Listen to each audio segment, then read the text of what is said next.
Well, hello, everyone. Thank you so much for joining me. Tonight, we have breaking news out of the Nancy Guthrie case. A new message claims that there is a hidden phone, and on that phone, they allege video of Nancy that was the sender of the main guy.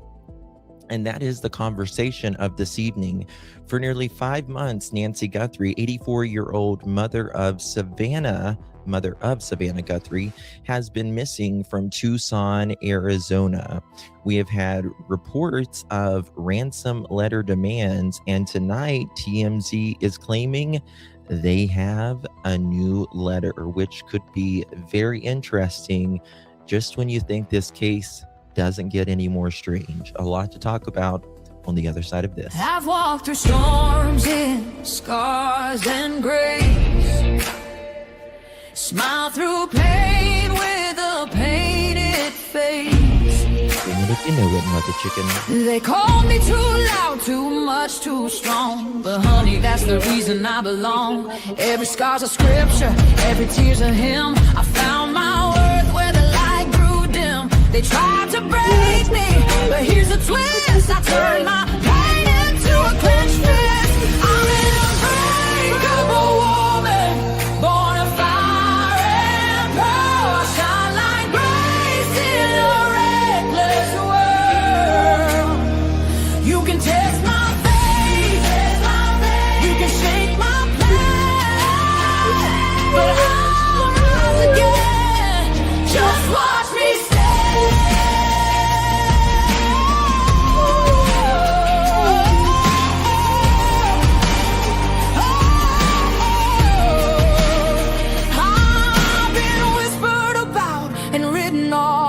Judged by the gloss, not the cost. But God don't build weak hearts from gold. He made me fierce and he made me bold. I bend, I pray, I roar, I rise with mascara, tears and battle cries. Don't need your crown, I forge my own. From ashes, honey, I build my throne.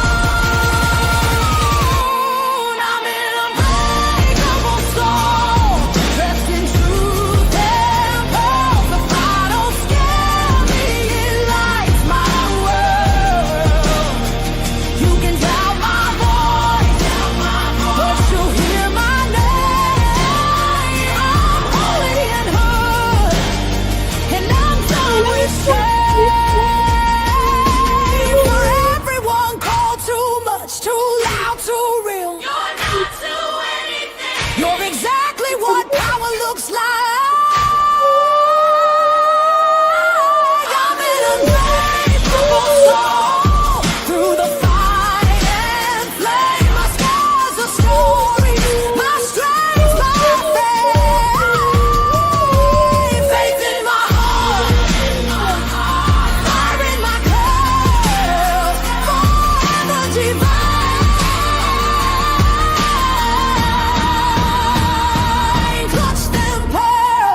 Let's go.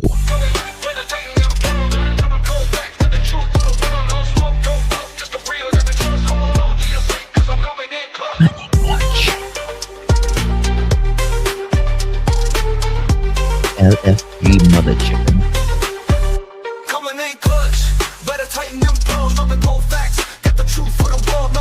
We shall.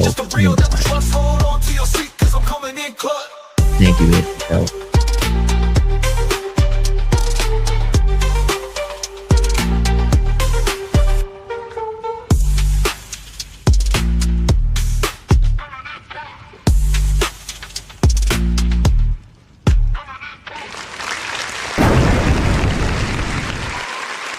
Well, hello, everyone. Thank you so much for joining me. Really do appreciate your time. You could have chosen to be anywhere on YouTube. You have a lot of options anywhere on the internet, anywhere in the world, and you chose to be right here. And your time is very valuable, and I do appreciate you spending some time with me. Today is June 26th, 2026. It is currently 6:44 p.m. on the East Coast of the United States. Bonjour. Hello. Thank you, Farm Girl. Good to see you all. How you guys doing? How you doing? Good to see you all. Tonight we're talking about the Nancy Guthrie case, and just when you think it doesn't get any stranger, here we freaking are. Here we freaking are. Yeah. So TMZ claiming that they got a letter, and this letter has evidence on it of Nancy Guthrie case and the main guy, whatever the hell that's supposed to mean. And we're going to talk about all of that tonight here in just a few moments. But guys, before we get started, if you would be so kind, please do me a big favor, whether you are viewing us on YouTube or Kick. Appreciate you guys. Please do me a favor, hit that thumbs up button. Would greatly appreciate that. Also, if you would share this live out, hit that share button, copy that link, drop it in any of your favorite social media. Also, if you would consider hyping this video, you get 3 hypes a week. If you don't use it, you lose it. You have to do it after the live stream on your mobile device, your phone, your tablet, whatever that is mobile. Yeah, it really helps out the channel. We hit 43,000 subscribers yesterday, so thank you guys so much for that. Really do appreciate you. It's only because of you watching it, taking out time, and all of that. So really appreciate the support. The whole phone isn't easy to find, has me. Well, we're going to get into the thick of it tonight. For sure, for sure. Let me say hello to a few of you before we get started. There's Miss Sherry. Good to see you, Miss Sherry. Peace. Good to see you, my friend Robin. Who else we got up in here? Susan, Vicky, Gimme, Sherry, Kimberly. Hello. Nice, Marie. Hello, everyone. It is interesting that the letter came out after I was thinking about that, Marie.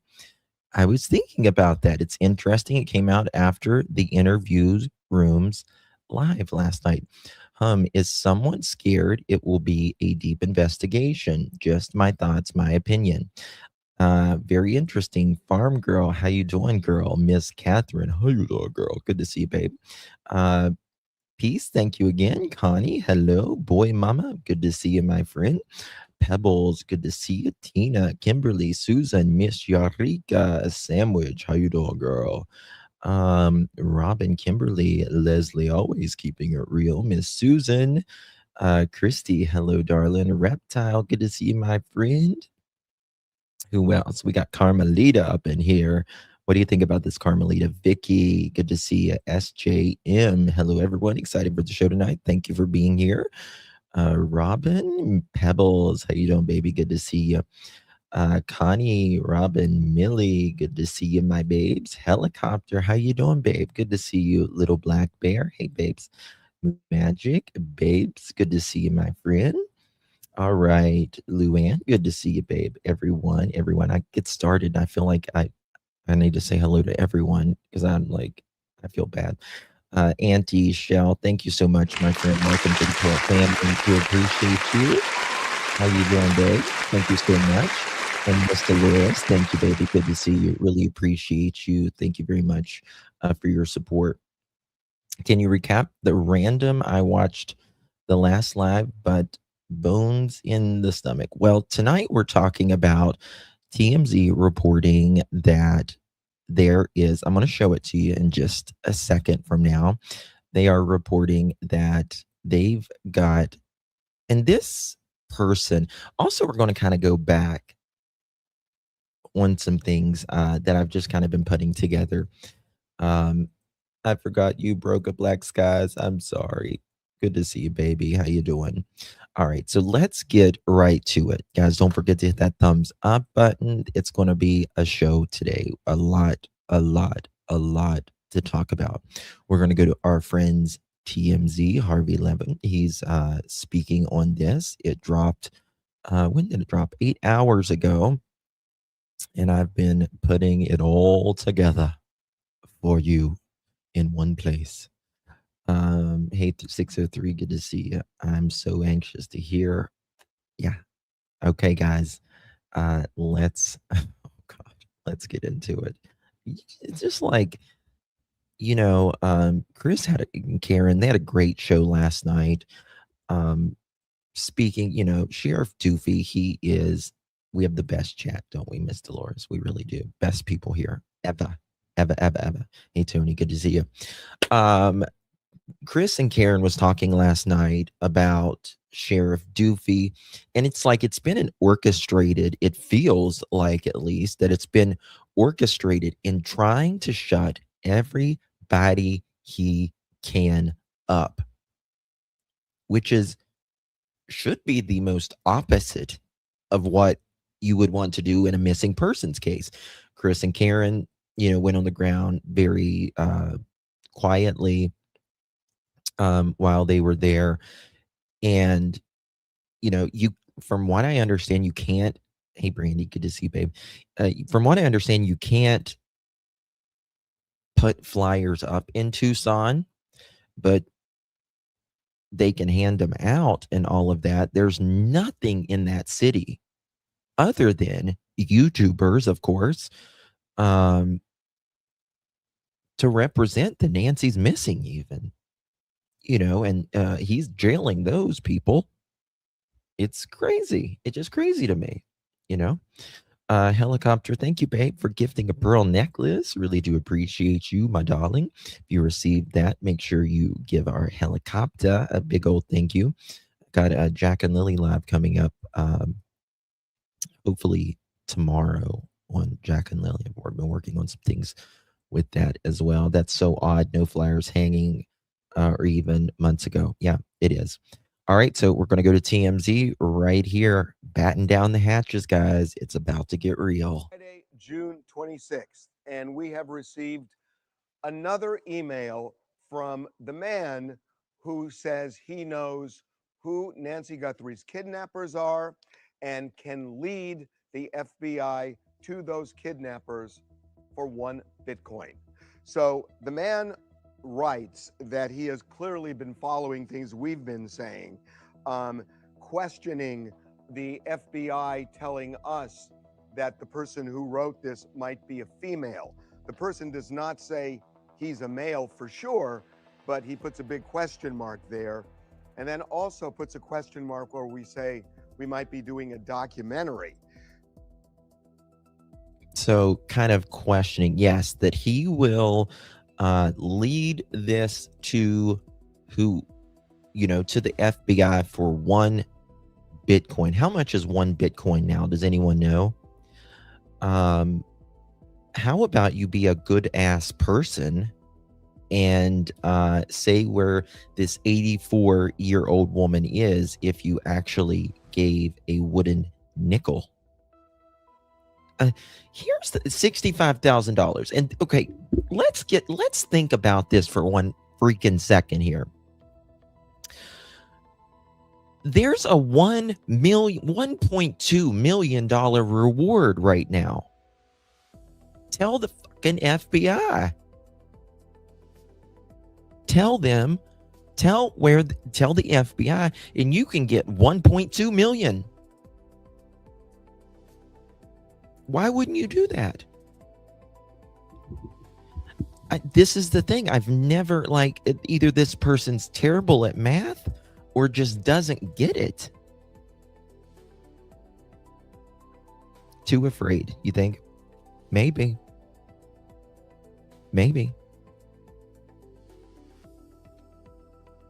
But here's the thing. You send them 1 Bitcoin,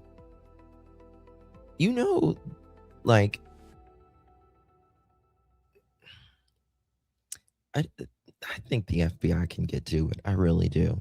It's a game playing, in my opinion. I'm not talking this serious, but sure, I'll play along today. Yeah, well, see, I actually do think I think this is to control a narrative or keep this person relevant. I think that this person is legit. I do. Questioning about it being a female, questioning about the documentary.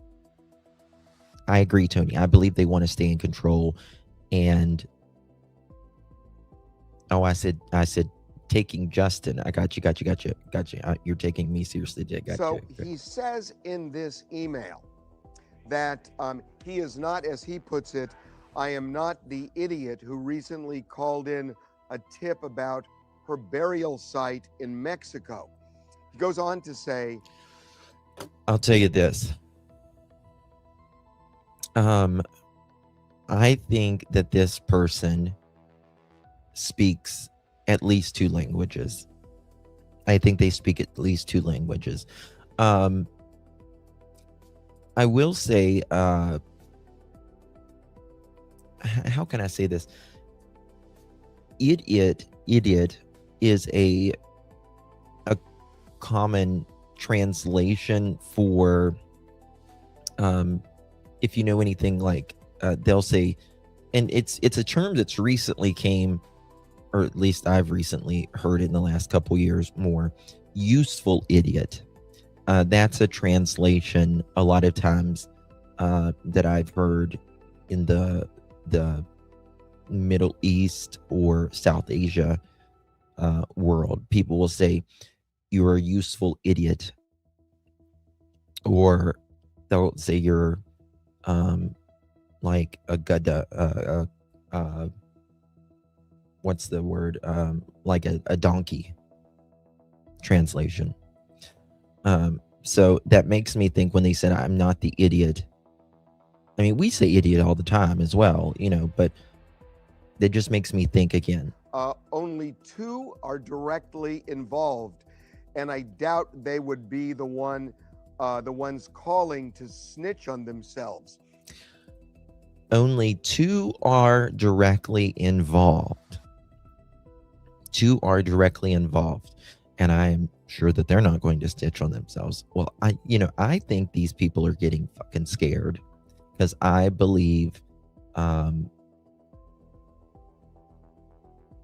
in my opinion, that the chatter that Maureen kind of was tickling the wire, saying that they believe they're getting closer, at a 75% chance and all that. I really think something's up.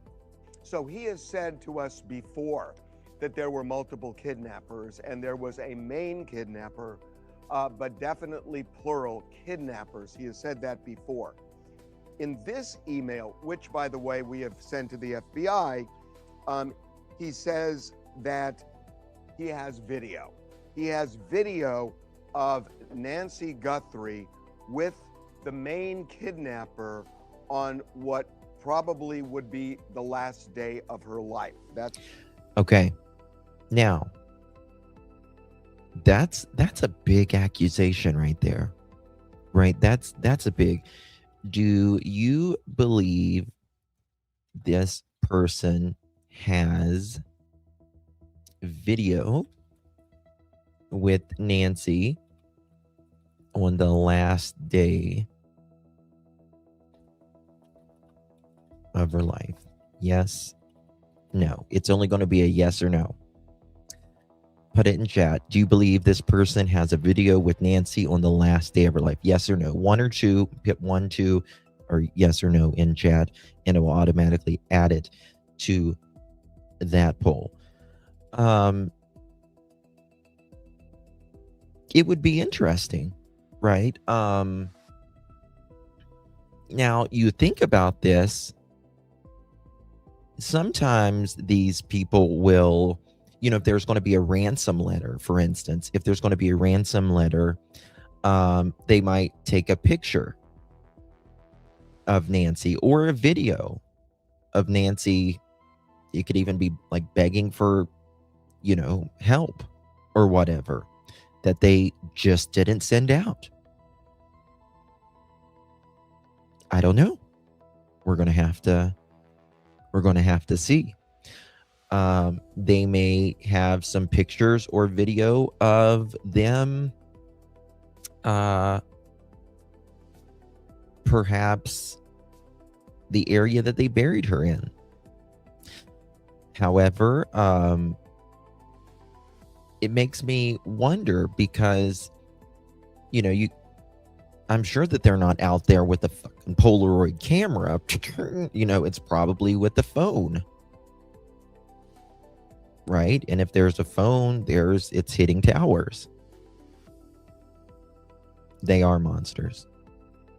Regardless, if this person is not real, they're monsters for doing this. Some sick ass people in the world. Well, if it was an AI video, they'll be able to know that in about 2 seconds. That's the way he puts it here. He says, while what it contains is my definition of delivering it on a silver platter, a short video of the main guy with Nancy the day that was probably her last. He also says that. Now, again, they say probably her last. Now, if you know more, you probably know it's her last day or not, right? Now, they can either be doing that to minimize what they know or minimize their potential effort in this, or they don't know, in my opinion. He has names, addresses, phone numbers of the kidnappers. Now, he says he has that video in a phone, and the phone is turned off. It is in a secure, secret location. Thank you, Mr. But Loris. a location easy to find if you know where to look. That's what he says. He doesn't say a safe deposit box, but he says easy to find if you know where to look. And he says that if he gets a Bitcoin, he will deliver, as he puts it, on a silver platter, exactly how to get access to this phone, including the password. Now, $65,000 is not a lot for the FBI. It's not, which the FBI usually doesn't really negotiate like that. It's not a lot for Savannah either. I don't know if insurance would cover it if she lost it, but still $65,000 is not a lot, but you don't want to be catering to these mofos either, especially if they're fake. So he did not, this is clearly the guy who has been sending us these emails, because he says that the Bitcoin address he gave us before is no longer working. And he actually wrote the Bitcoin address down, and it does match what we saw previously, and we've never reported that. Well, there you go. There you go. So this person is obviously the same person that Harvey was speaking to in the past, because that Bitcoin is no longer working. He gave him the old Bitcoin address. They never reported on the Bitcoin address, and it matches up. The person like DC needs to be in witness protection. How does he know it's a guy? Well, we're assuming it's a guy. It's most likely, a guy that would have this done, but I don't know. Selma says, what fuck didn't they just pay the Bitcoin? I don't know, And that is true. $60,000 is a hell of a lot more in other countries as well. If he thinks he's getting anything, he's mistaken. I don't know. He's obviously writing this in through the TMZ encrypted anonymous tip line. And when it's encrypted like that, like nobody knows. FBI not about to team up with TMZ. Well, I think that they will take the tip. They'll look into it and go from there. Gives a new Bitcoin address, and but it seems like this guy who has contacted Harvey is is desperate for something or anxious for because of this, right? They're either wanting money, wanting attention, wanting to divert, one or the other. He says he wants a Bitcoin, and in return, he will basically deliver access to that phone. TMZ, they did say that they would pay something the other day. He's like, if it was okay with the FBI, we'll pay it because, we were talking about a documentary. They're going to make more money off that documentary and cover it anyways. So I don't know. I don't think it's a TMZ producer, in my opinion. I think it's legit. Whoever this person is, I don't think it has anything to do with TMZ, though. He puts it on a silver platter. So look, we've sent it to the FBI, and this has become such a cat and mouse game. If this person is real, then go to wherever that phone is and get a screen grab of something proving. Yeah, that's a good point. That's a good point, right? Send them a screen grab of a 10-second clip of Nancy in that. But why TMZ? I'll tell you, I mean, in my opinion, I think it's because they have a totally encrypted anonymous tip line, because that's what they work off of, is tips. And celebrities, they put themselves in anonymous tip lines as well whenever they're going to be and they want to be seen for a book deal or whatever. Oh, you caught me at this restaurant. Oh my God, kind of thing. So that as well, or their agents will do it or whatever. So send it in, right? I mean, they can encrypt this video enough, and I'm not going to tell you how to do that, but through multiple programs, I'll just say, to where they couldn't find them anyways. So send it in. Oh, you're fine, Dad. You're fine, honey. Harvey's an attorney. Yes. That you're not a liar and somebody who is trying to inflict more pain in the Guthrie family. If you've got something, send it. I mean, you've been sending us more than a dozen emails. Send us something to show you're not a fraudster. We'll obviously send that on to the FBI. But if you have that information, I would assume, I don't know, but I would assume that they would play ball with you. But send us something, because there are a lot of fraudsters out there. And we have been open and we were allowed to say this. We know the FBI is still looking for you and they believe you might be real, but they must have enough doubt that they haven't paid you the money. And it's clear you're frustrated, but the question is, are you a fraudster? And send us something. Send us a screen grab of something that I would agree. allow authorities to say, this guy's the real deal, and maybe it is they will Angel deal with you. Okay, so thoughts on that? Very, very interesting. Let me see what this is real quick. I've never seen this. Oh, this is that podcast. And this is the same person who I believe has sent us about 11 or 12 different emails, right? Where he or she, we don't know exactly who this person is, but they have put in information, a lot of. So what are your thoughts? It seems like most of you, or majority at least, do you believe this person has video of Nancy on the last day of her life? 41% says yes, 20% or 58% says no bueno.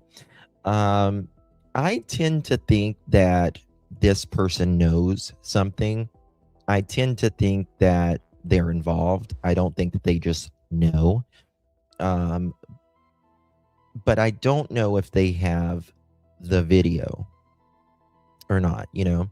I didn't know it was that many. Oh yeah, yeah. In fact, this person has gotten frustrated because seeming like they were not being believed, if you will. So there's that. Okay, now we're going to get to Brian Enton on some things, and then I'm going to take you guys back in just a minute and show you some interesting things, how it all might tie together. He doesn't have the video, you don't go to TMZ. Well, I mean, I think it's because remember this person who did this only went to encrypted anonymous tip lines. So I think, in my opinion, that is why he went to TMZ. And he also went to KOLD, because they have an anonymous tip line as well. Kathy says it sounds like the phone video was made for proof of life in connection with the ransom, but she died too quickly to send the video. Maybe. But, you know, here's the question again, right? Whenever they sent the first video out, remember this, time is of the essence. The next day, when, you know, they said time is no longer of the essence. Now, again, if they were super interested in the money, you're not going to get your money if you say that, right? But now they're kind of going back and saying, well, we have something on the phone of perhaps this could be the last day of Nancy's life. But you got to also remember this. You also got to remember this. If they said that Nancy died relatively quickly. Remember that? They said Nancy died relatively quickly after she was taken. So this kind of makes me, if she died relatively quickly, when did you get that video of her? Was Nancy ever talking? Or, you know, was she taken out of that house dead? I'd be scared because, you know, perps are following things on the tubes for you to try to stay one. Oh, absolutely. Absolutely. A lot of you guys just don't believe Harvey. I don't think,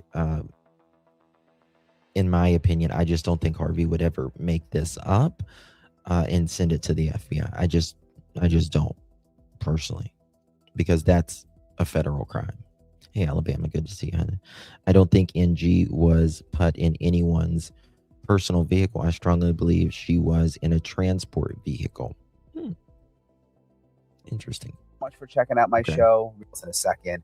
In this episode, I'm also going to interview really famed FBI profiler James Fitzgerald. He actually helped. We're going to go also to probably one of my favorite profilers, criminal profilers, John Kelly, and he makes a bombshell claim, and he is amazing. John Kelly is truly just the best at the craft. Solve the Unabomber case, and I'm going to have him really zero in on everything that we've learned this week when it comes to the first two ransom notes that we know went to the local TV stations. The ransom notes that I've reported the FBI believes are real. That's the one first that said, Dear Savannah, we have your mother Nancy and demanded a ransom. And then also the second note where we've now learned the person said that Nancy Guthrie was dead and was with nature now. Super interested to see what Fitzgerald has to say about all of that. Again, this was his job, like reading into notes like this and trying to figure out who was behind them. So I'm going to have him go through everything, which is going to be really, really interesting, which we know is what the FBI is also doing behind the scenes. Absolutely. First, though, let me get you guys the latest on what TMZ is now reporting about another note that they've received. They say it's the same man who's written to them in the past who claims to know who the kidnappers are behind the Nancy. Interesting. We found something interesting that Kayla Day had a piercing business. She had like a piercing and tattoo or something, didn't she? That she follows Annie Guthrie's Splinters business in Tucson. I sent you an email. Interesting. I'm going to pull that up. Okay. Guthrie abduction.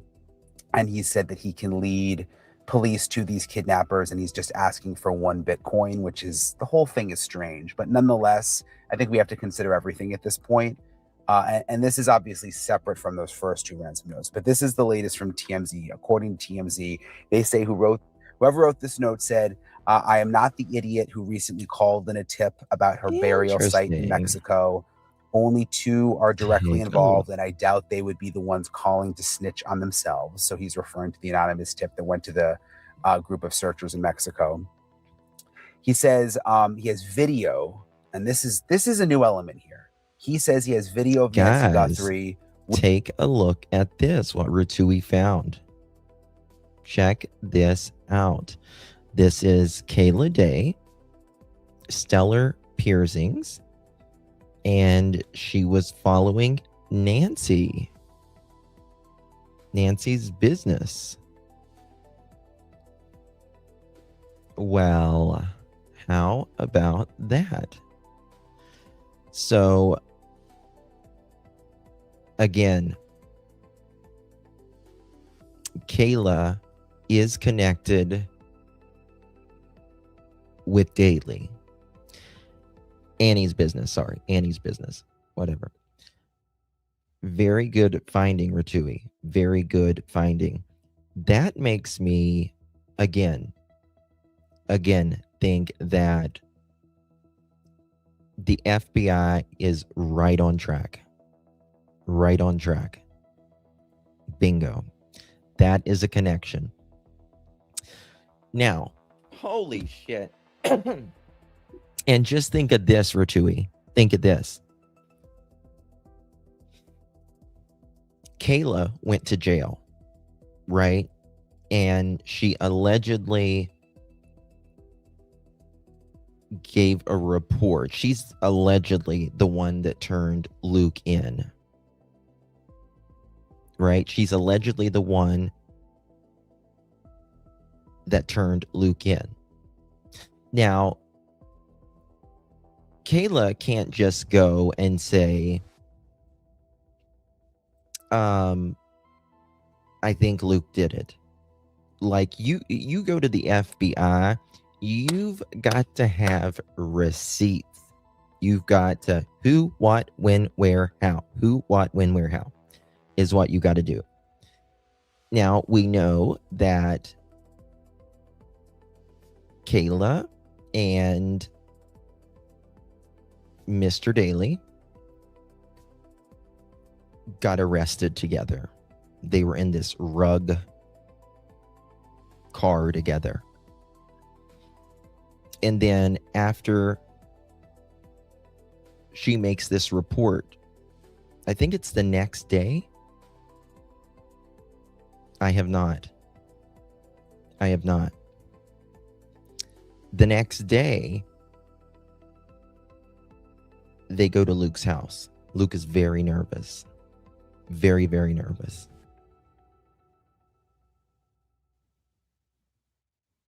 So we have a connection. Now, what's interesting is Luke says he didn't know Nancy.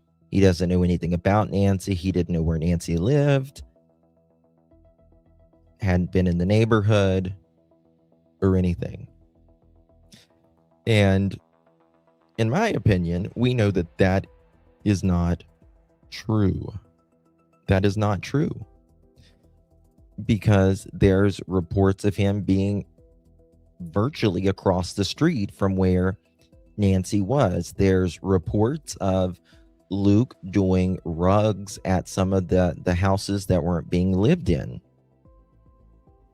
I showed you reports of Luke having like emergency lights in his car that looked like police officers. He was found with drugs and all of that, right? I think Savannah's first video hints that the kidnapper sent an image video. I don't think it was. I think it was, in my opinion, it was a message that, well, the second video was that she was no longer alive.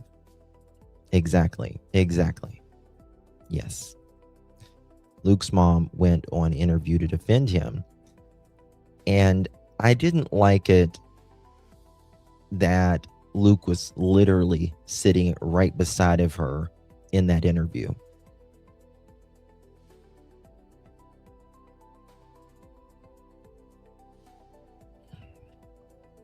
Why would they send this info to TMZ?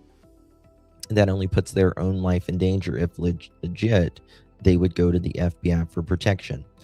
Well, see, I personally think that this person who says that they know who did it, I think they're one of them, in my opinion.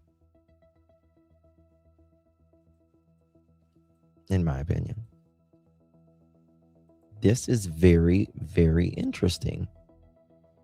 Let me look up something real quick.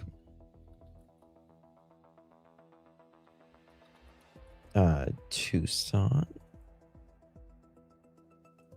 Oh, what the fuck?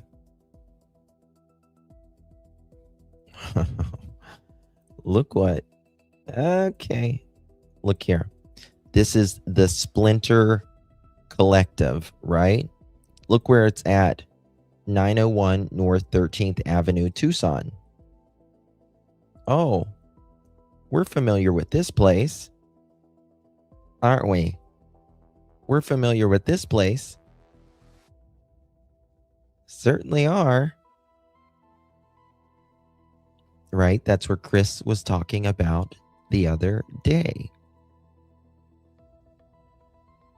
Bingo. And this is right where there is that, I can't remember if it's up here. I mean, look, right? I mean, there's homeless people everywhere. They had to kick them off. See, we looked at this the other day. It's, you know, there was homeless, just people laying out there. That's where Annie's studio is. That is correct. Right. I think it's a tactic used by the FBI to draw the perps out. Also, I thought Kayla was in jail at the time of the abduction and has been for some time. Yes, she, what was it, the day before she went to jail? I will laugh ironically in the phone if the phone is near. Oh my God. It's a little weird, isn't it? I have also said it seems like someone around Annie's atmosphere, in my opinion. Next to the car lot. Yes. Oh, what's that car lot called? I can't remember. Does anyone remember what that car lot's called? Shit, where am I going? Hold on, let me go back here. What's that car lot called?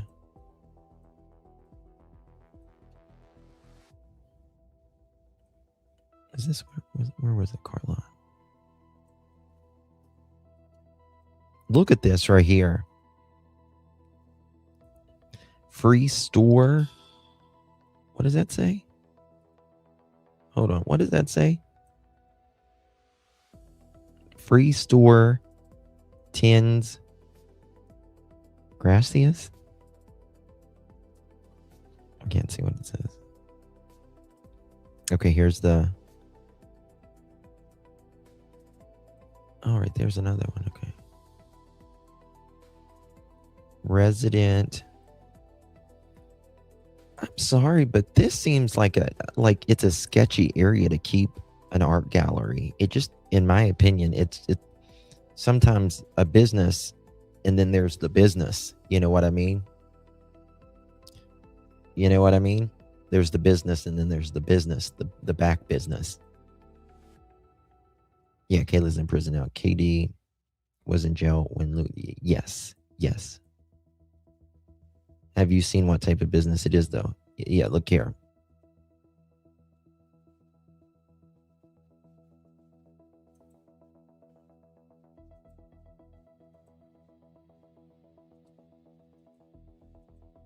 Is that Nancy? That's not Nancy. We thought about that a long time ago.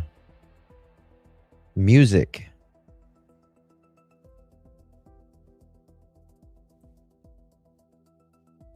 Oh, there's like some drags. Is that Annie? Hold on. Is that Annie? I know there's some drag queens there. How you doing, ma'am? It's hard to tell. Is that a drag queen or is that Annie asking?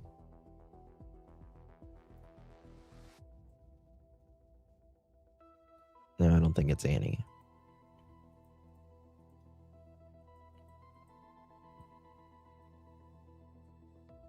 It's not Annie, is it? She went to jail. 212.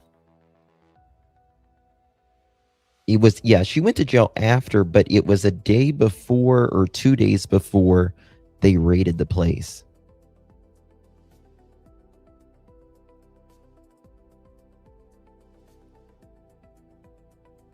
Wasn't it? I'm pretty sure. Hold on, let me pull this back up. This is the Splinter.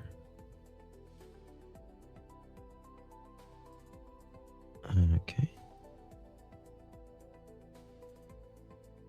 We are hiring. We need logistical creative thinkers to fill in the dynamic position ASAP. Financial administrator. That's interesting.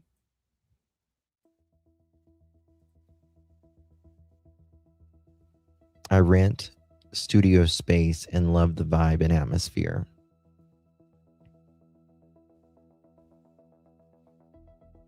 Pajama.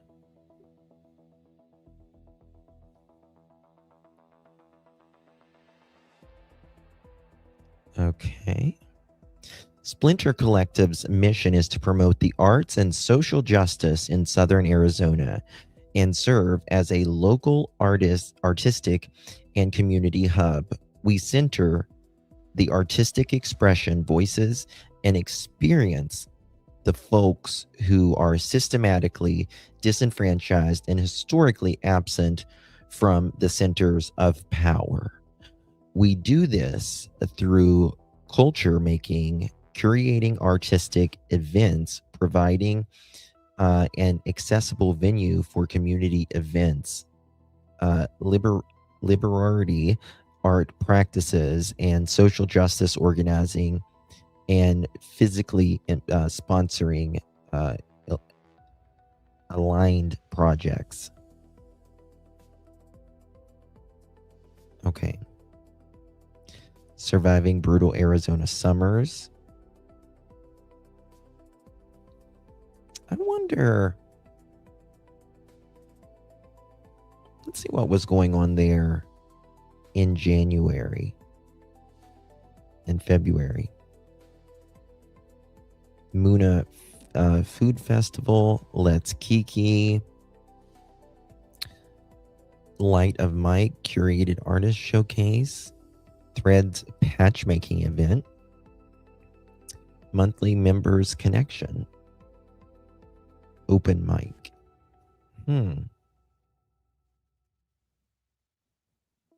Space.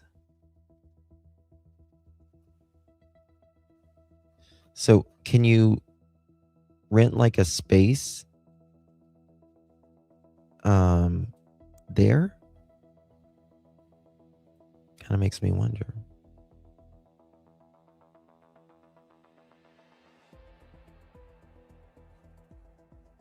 Not even in my youth.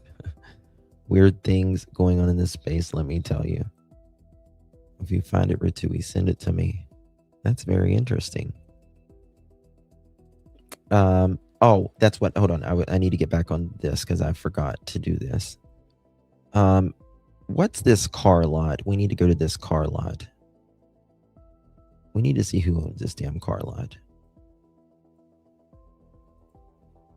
What was this car lot called? Does anyone know the name of this car lot?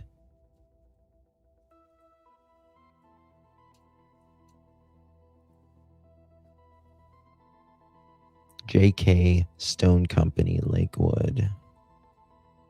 Pick up. Trying to remember where's the... Okay. Tucson Future Classics.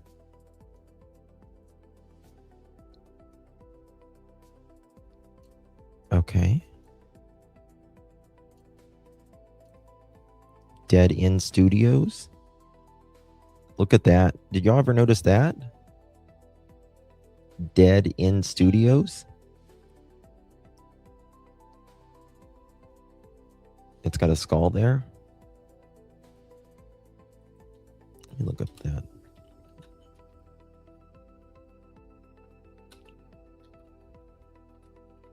Let's see that. Dead End Studios.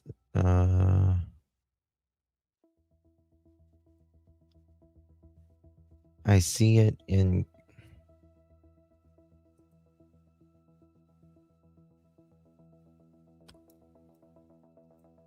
I just looked up Dead End Studios. I couldn't find anything in... but I found Dead End Studios in California. What kind does this remind you of? Stay low key. Have boring social media. Be unmarketable.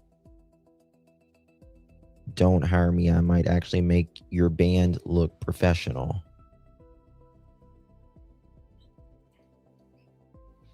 Z not be caught dead at a classic car. It's fitting considering what A&T are into. Yeah. 911 Dead End Studios. Is that what it's called? Let me look at that up. 911 Dead End Studio. Okay, there we go.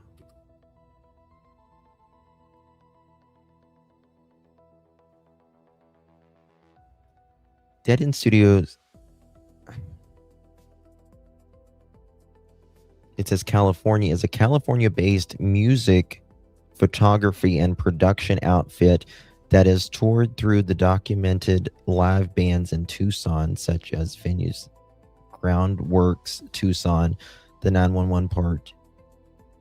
Your search may refer to the music media live.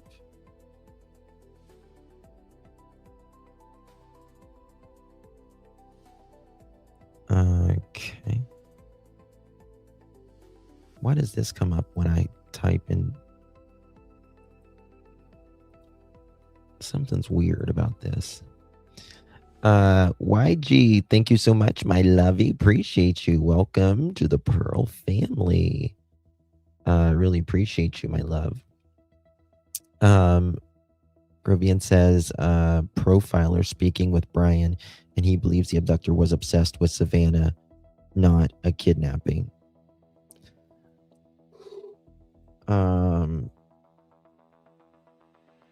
I don't know.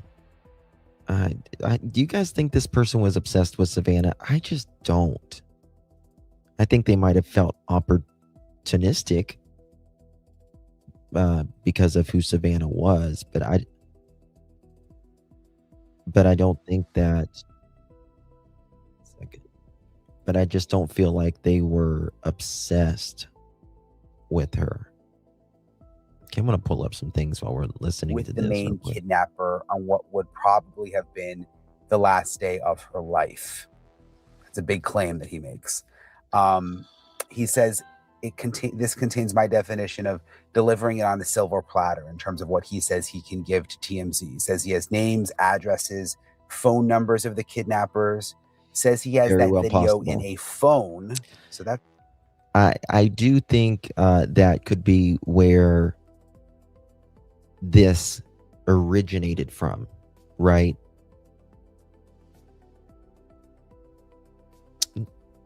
Well, I don't think that's MG Motors there.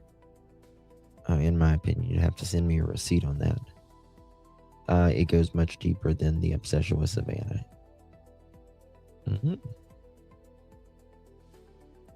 something new.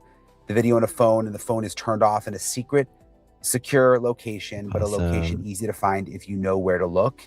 He says if he gets a Bitcoin, he will deliver the phone on a silver platter. Sure didn't. Gives a Bitcoin address. And Harvey Levin, who's obviously the boss at TMZ, has asked that person to screen grab something to prove that what they're saying is true. Something on the phone to show proof that he's not a fraudster. Harvey Levin says that, and then what I'm really interested in is his take on the first two notes. Imagine being able to build an app with your name on it. Oh my just God. by thinking about it. I forgot to fix the ad thingy. I'm sorry, guys. 1 second. Hey guys, thanks so much for. Okay, here we go. Okay, I'm not showing this GUN. Okay, here we go. Note, and then what I'm really interested in is his take on the first two notes. Really appreciate you joining me as always. Thank you very much. Your Okay, let's talk about this, guys. Let's talk about this. How about this? Yeah, I am. The pick is everywhere though. I know, but I don't want AI to take me down. What if these people are around Annie or Tommaso and they just have no idea that, you know, one of their artsy people or whoever is involved? Could that be why they were looking at, I mean, of course they're going to look at Annie and Tommaso regardless because they were the last people to see him, their family. They had the most contact with Nancy. Forces the family content of their news personalities and refused to back in day working there. Okay, totally going down the Kayla Day connection. Kayla, I think, knows more. I wonder if Kayla ever went to this artsy little place that we were just looking at. Do you think that's why they went back to El Char restaurant 2 different times during the investigation? I think it's very possible. Very possible. Absolutely.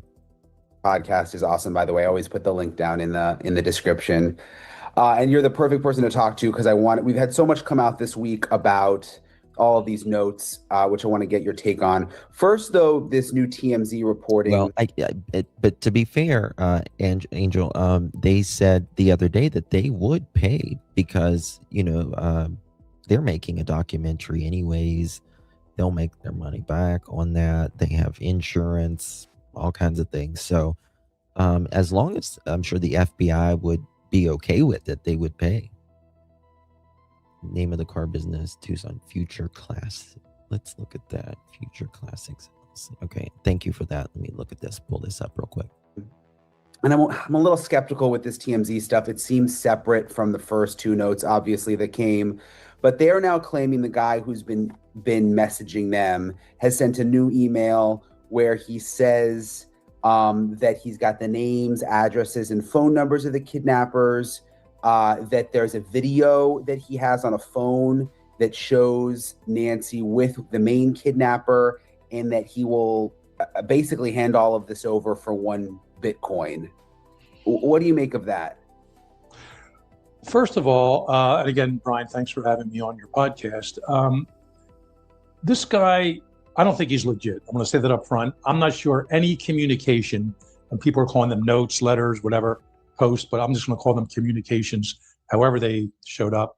I don't think any of them are authentic, and that includes this most recent one. So two things.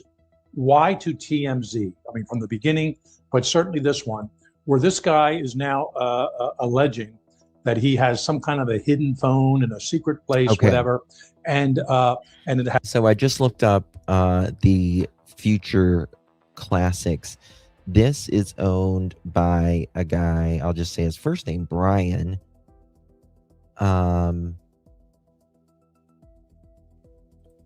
And he's American. He's American, burly, kind of a burly guy. You know what I mean?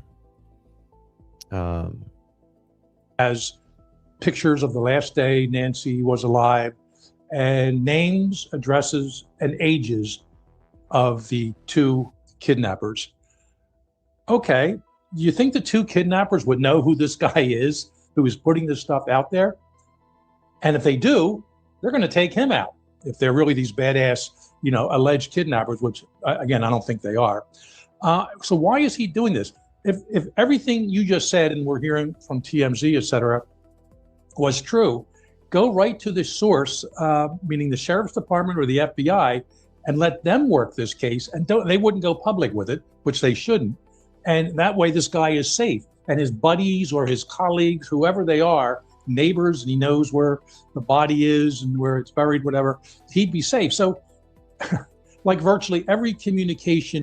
I agree with him on this. I don't think that this is some rando person that just knows this happened to Nancy. I either think this person is involved. I don't think it's an ex or anything like that. I think it's either a person that is involved saying that they know, trying to push their way out of it, or it's fake, one or the other. But I tend to think there's something to it. We've heard of so far, and we've never seen them. And as you know, along with being a profiler, I'm a forensic linguist. I want to see the actual language. That's what I want to see. Hearing snippets, well, someone said this and someone included that. Okay, what is the actual language being used? But even that aside for now, the content of what we're discussing, it doesn't make sense to me. Why would he risk himself for, and if I've done the math right, I think one Bitcoin today is worth like $61,000. Yeah. US dollars. That's not a whole lot of money to put your life on the line. So, and this guy may just be looking for a quick buyout. I'm not going to ask him for 10 million. They may not pay that. You know what? 61 grand wouldn't be bad though, tax free, whatever. So I'll just ask for that. And if there even is a phone somewhere in some hole in the ground, it'll be bogus with nothing on it. So, and I'll end it with this. The investigators would be remiss not to follow up on this. No ands, if, or buts. But they shouldn't be taking too much valuable time away from other leads they could be following, whatever they are at this point in time after, what are we talking, 4 months, 4.5 months at this point? Yeah, almost 5, yeah. So I don't see a whole lot in this. And again, why go to TMZ? Go right to the source if you're serious about it. They never did. And on top. We're going to go, I want to go to Megyn Kelly. She's got this guy and she's got John Kelly on there, who I freaking adore. John Kelly. I want to have him on sometimes. I hope he comes on sometimes.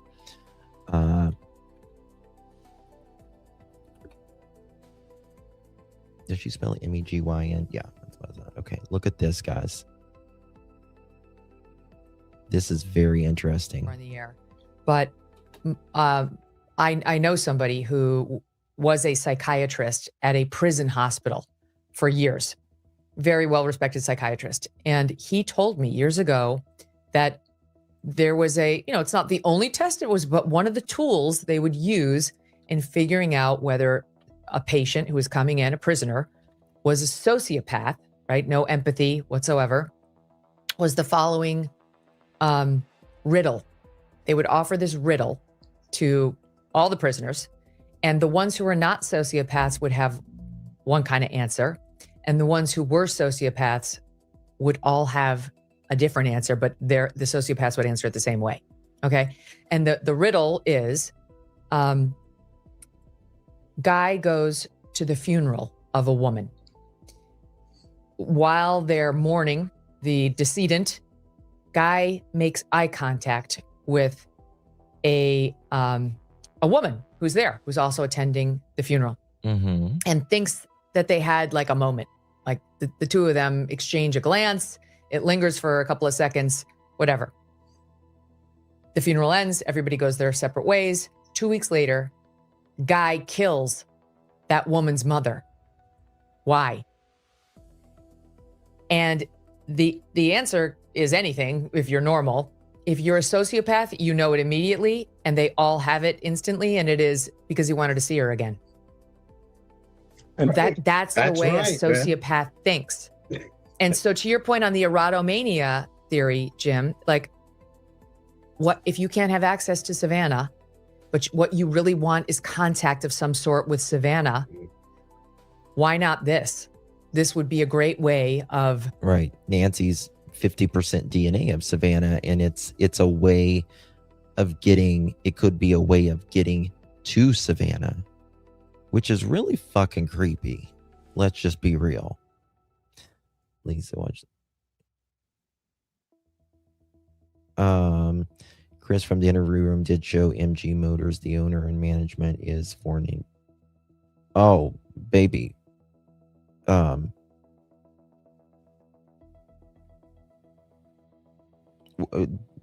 Yeah, MG Motors, I like a Hamatude. I don't know what you mean by that. I certainly have looked into like the MG Motors with like Zach and all that. But I don't know, like, are you saying the car lot next to the art gallery thing? Is that what you mean? Having Savannah think about you and being in Savannah's life and like possibly even coming together with her physically in the future, like at a trial or something in some way. You just like, they don't think the way we do, Fitz. Absolutely not. The brain, the synapses don't connect as they should, especially depending on the level of degree and the, how many other examples. This was probably, Savannah was probably not the first victim that this person obsessed over. And again, I worked in New York City. Yeah, I'm not really sure about the car. That's kind of one thing that I tend to disagree with.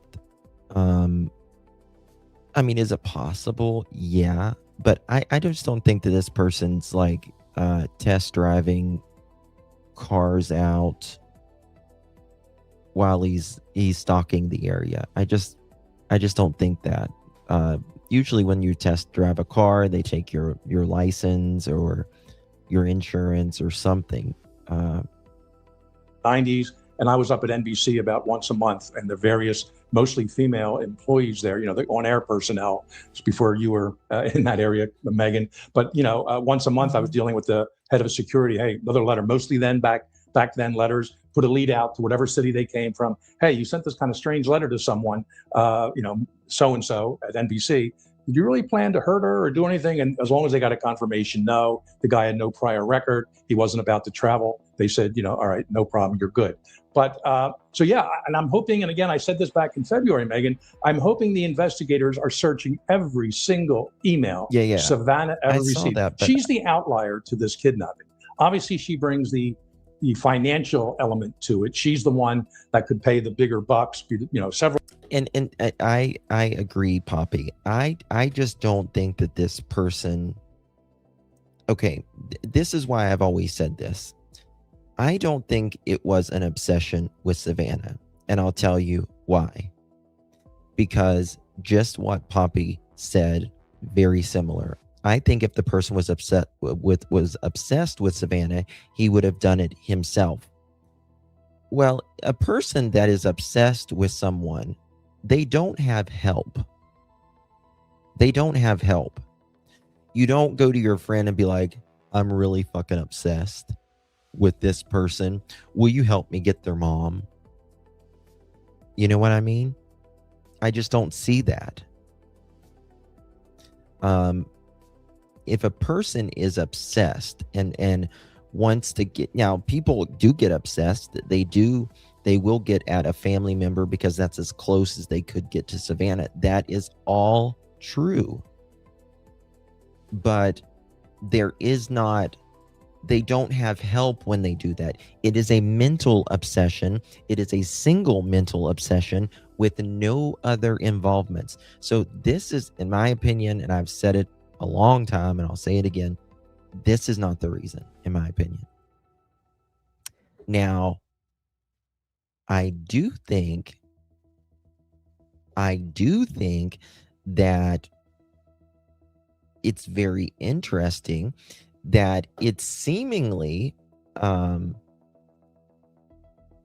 perhaps, allegedly, maybe, again, I'm not saying any person is involved here, but the way Cameron told Nancy, or told Savannah, is it because of you? Well, yeah, maybe. Again, what Chris said, who told Cameron that so quickly? Well, in my opinion, it was A or T, most likely. A or T. Because, in my opinion, that's the narrative. If we're going with this theory, that they wanted to put out. Well, this happened because of maybe my famous sister.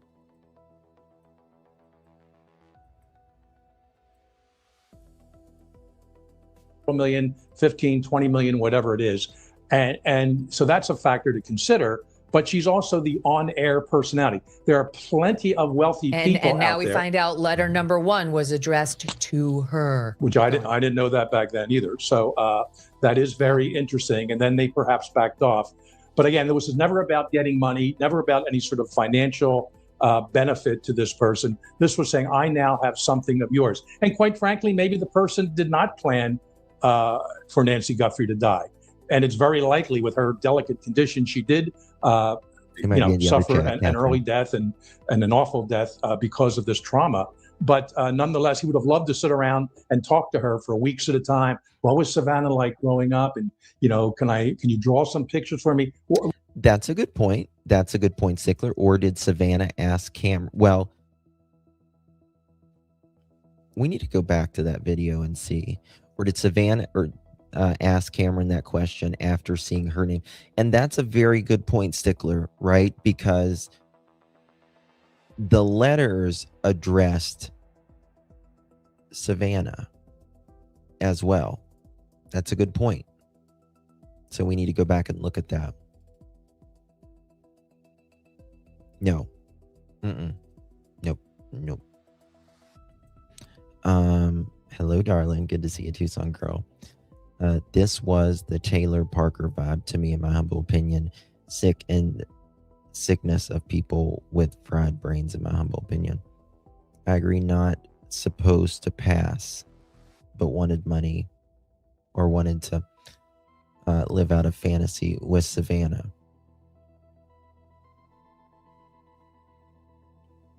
I don't know. Oh, God. I kind of tend to feel that Nancy was the target. Whatever the fantasy life of this person would be. But that didn't happen. And Karen, thank you for the gift, babe. Appreciate you very much. Really, thank you. Guys, I will get to the gifts at the end of the live stream. If you send one, I just can't see it until I pull up my phone. Don't want you to think I'm being snobby or anything. Thank you, guys. I think this person then got rid of Nancy, probably not too far as the crow flies from that house, and then went deep and dark, and it just hasn't come up since. The other stuff, as I said, opportunist. And isn't writing these notes. No. Here's an argument in favor of it is the guy writing the notes. I don't mean John necessarily porch man. Maybe he was working with somebody. I don't know. But here's an argument that the perpetrator is the one writing the notes. CBS News, I played to you their revelation that the first ransom note was addressed, Dear Savannah. What they didn't report, weirdly, in their on-air piece, but did report at CBS.com, their website, was that the note gave highly specific details about Guthrie's home, including that an Apple Watch, which we knew that he said where it was placed, but they reveal that it was that the note revealed an Apple Watch with a white band was on the floor of her bedroom.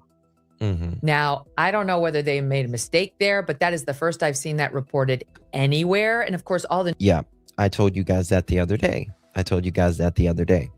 This Apple white band was supposedly at the end of Nancy's bed on the floor.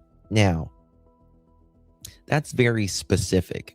And you could say her watch was beside her bed, but this is very specific, at the end of her bed on the floor.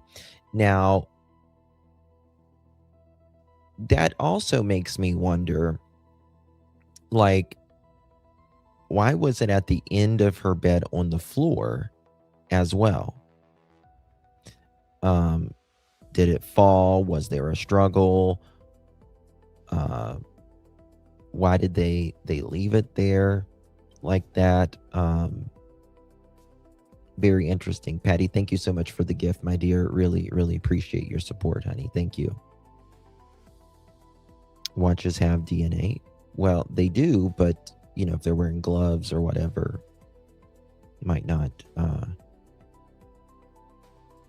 be too much. news organizations were asked to withhold some details because, you know, if they get the guy, they want to be able to test him with information that the public could never have accessed.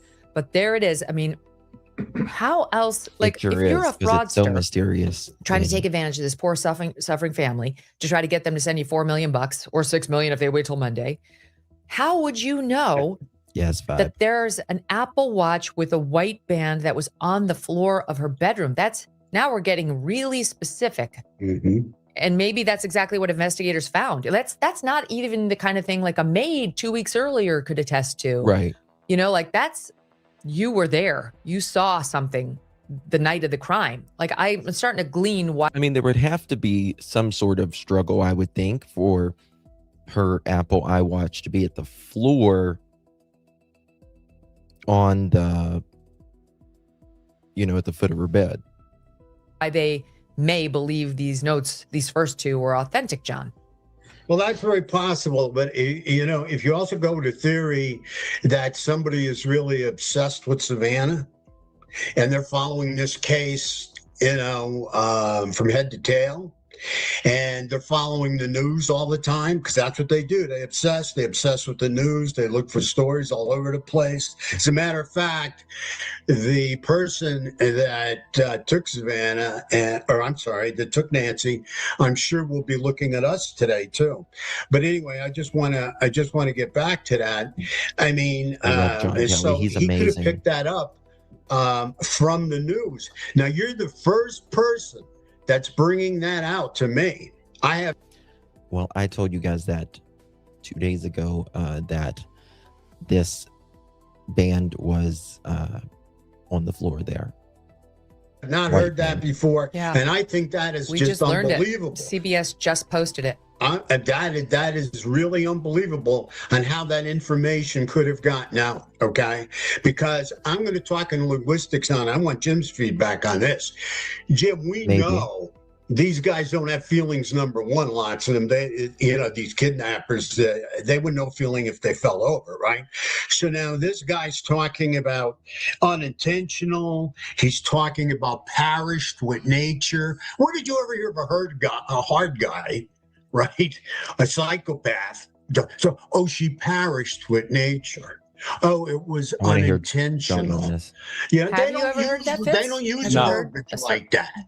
No. They don't use verbiage like she's laying. Wait, let him answer. Go I'm ahead, sorry. Fitz.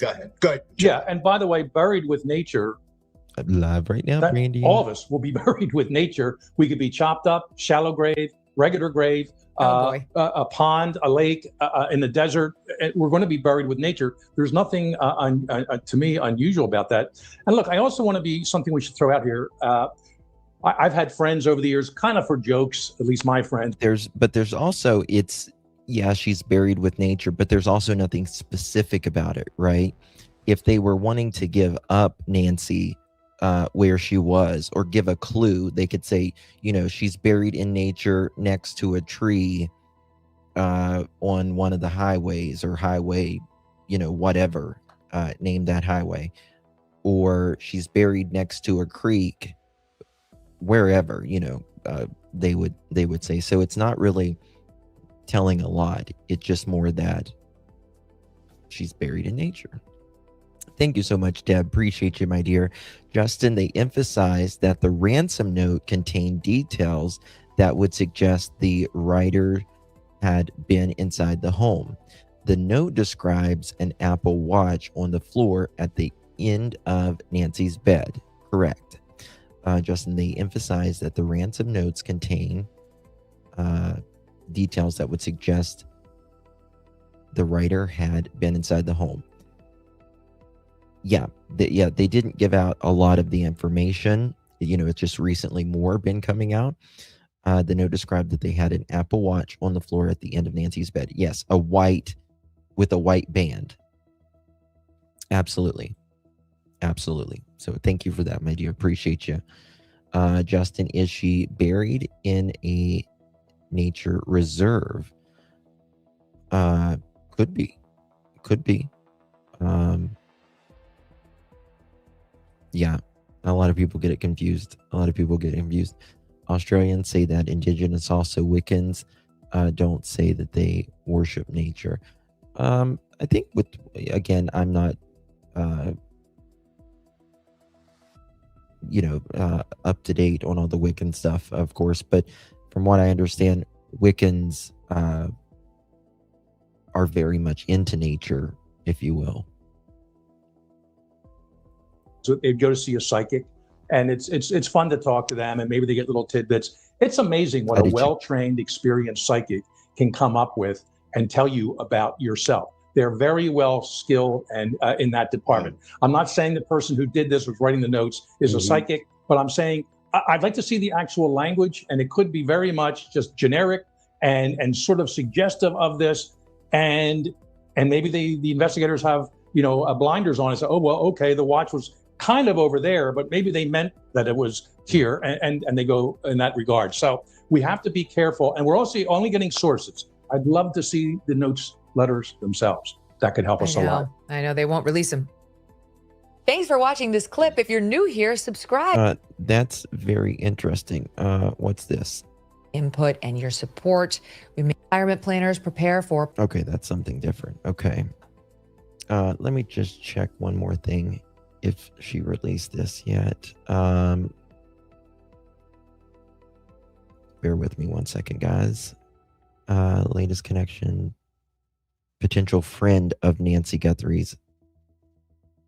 Okay. Here's the picture I wanted to show you. So we discussed how the perpetrator might have been out there stalking, getting information about Savannah. Take a look at Nancy Guthrie in this picture. Notice anything on her left arm? Yeah. Right. And that's a good point, right? We know Nancy wore an Apple iWatch, but people change their bands, but again, I think that they knew that. I mean, you could say this Apple iWatch was anywhere in the freaking house. You could say it was beside the bed. You could say it was in the kitchen. You could say it was in the living room. You could say anywhere. But how would they know that it was at the end of the bed on the fucking floor? I believe them with that. Exactly.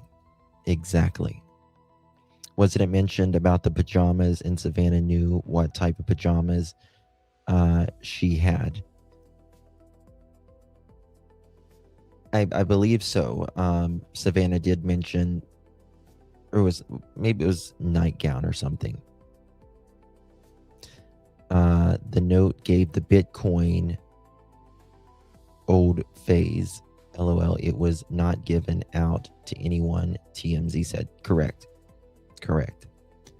Wiccan would be more the elements, yeah. But again, it's religious, can be a dark side. Also, extremes can be done. Doesn't mean they sacrifice people. That's not the motive. Yeah, I don't think that they're like sacrificing people or anything like that. I mean, generally, we're humans, right? I always say this in crime. It's usually way more simple than we think. We just have to put those simple pieces together in the right order. Human nature generally follows the path of least resistance and try not to get caught. Okay, here we go. It's the Fitbit or whatever. An Apple Watch. Apple Watch, yeah. I mean, look at little, God bless Nancy. Like, you could tell she's just on blood thinner and she bruises so easy. She looks like she's had maybe some skin cancer taken off there. With a white band. Yeah. Apple Watch with a white band. Not for nothing, but you can see Nancy's skin. This happens sometimes with the elderly. With her skin looks almost purple from the mid forearm down, just underscoring that she was a fragile old lady. This is 2023, so sad, y'all. 3 years before she would be abducted. You can see. I mean, look at that. It's like the picture of somebody who is frail. You can see her cane. You can see her old skin. You know, I mean, aging. I don't mean old. I mean aging skin. Obviously a circulatory problem because you can see the blood is pooling down on her extremities, and you can see the watch. So it's telling from a number of perspectives. Now, the CBS.com report said that the perpetrator described Apple Watch with a white band on the floor of her bedroom. So, if you're just somebody taking a shot, that's risky to say that's where it was when you don't know. Exactly. So you could know about the Apple Watch with the white band. I don't know that you'd be able to say where it was the day she was taken. And the other piece of it is Howard Bloom reporting specifically, he's adding this. He says the first note actually also correctly described what Guthrie had been wearing on the night she was abducted.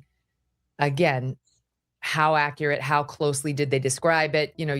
I know what my mom sleeps in every night, and you could, if you hit the category, I'd probably believe you. Mm-hmm. But if this person actually said, it was like leopard pajamas and that's what it was, you'd believe him. Like the FBI knows how. Right. I mean, they're not releasing. Thank you, Sassy. They're not releasing some of this letter for a reason, right? If they didn't think that some of this was true, there would be no reason why they would hold it, in my opinion. So if let's say, for instance, they said what kind of nightgown or pajamas that Nancy was wearing. Yeah, it's public that she had an Apple Watch with a white band. However, they wouldn't know it's at the end of the bed. They did say that, like, the light was torn off at the back, and that's public. The camera was torn off. That's public. But there are certain things that most probably that they said what kind of nightgown or pajamas she was wearing, and that watch being on the floor at the end of the bed. I know what pajamas nightgown my mother has. Yeah. Guys, hit that thumbs up button or double tap that screen if you're on mobile. Appreciate close you guys this guy being came here. to the mark. And again, Harvey, who's been in constant contact with the FBI, is reporting that the FBI believes the first two are authentic. Savannah, constant contact with the FBI, believes the first two notes are authentic, like belong from the kidnapper.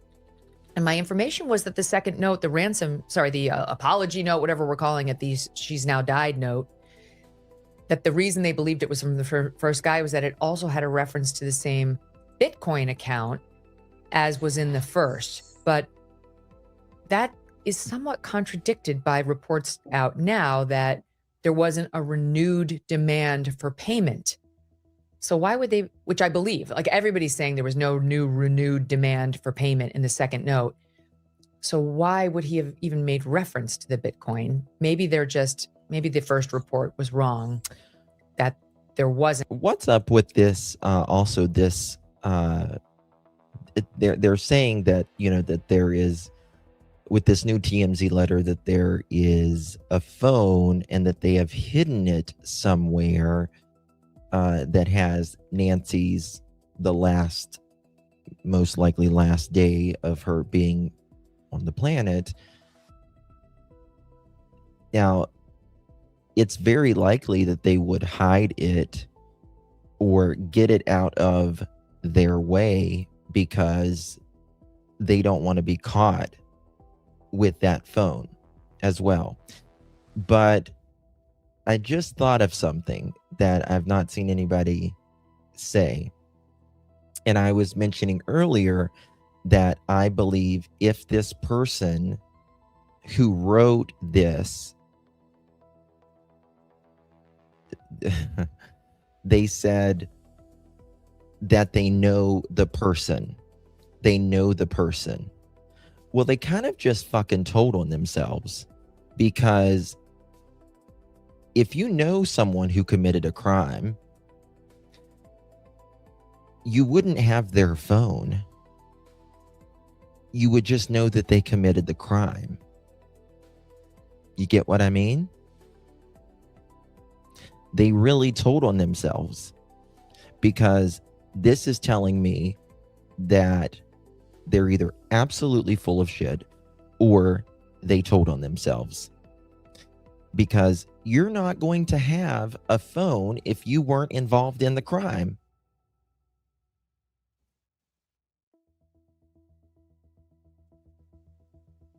Okay, so Jim and Bob, your next door neighbors, committed a crime. You know that they committed a crime with the house down the street or whatever, but you aren't going to have the cell phones.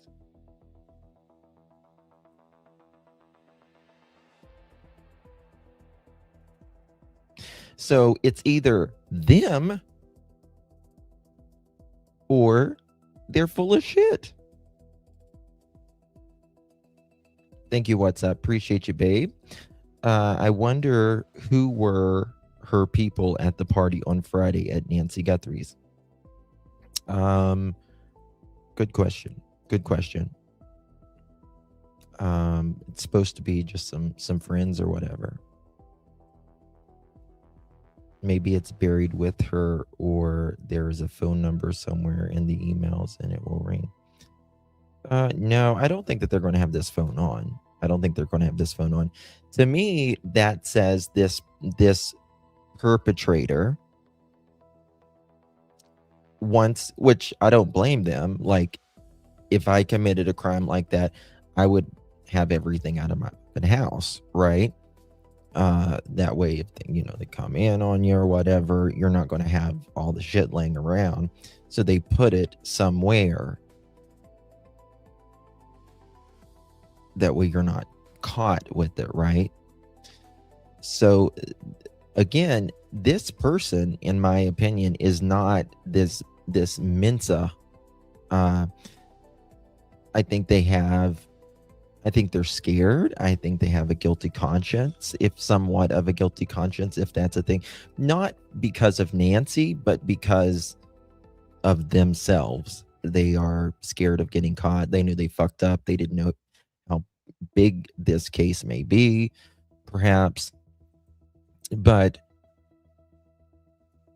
yeah, it has to be them if they said they have a phone with Nancy. Now, how would they have a damn phone of Nancy's last day when they're not involved and hid it somewhere else?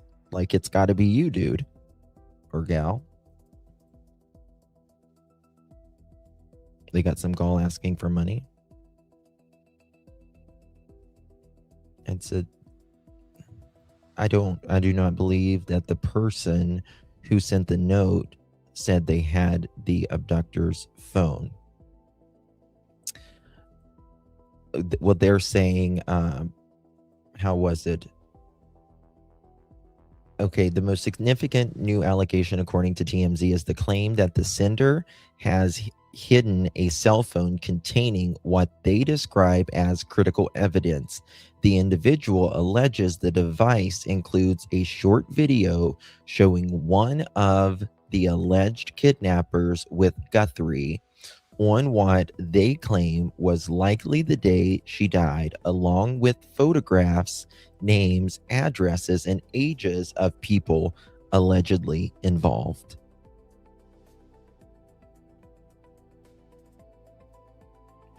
You don't get what I'm saying? You don't get what I'm saying, Brandy? Okay. This person is saying, I'm not involved. I didn't do this, but I will take a Bitcoin. And if you pay the Bitcoin, I have a cell phone put away somewhere of Nancy Guthrie's last day on the planet. Right? But here's the thing. If you're not involved, how and why would you have a cell phone with Nancy Guthrie's last day on it? It's just not possible. It's just not possible. You have to be involved to have that phone.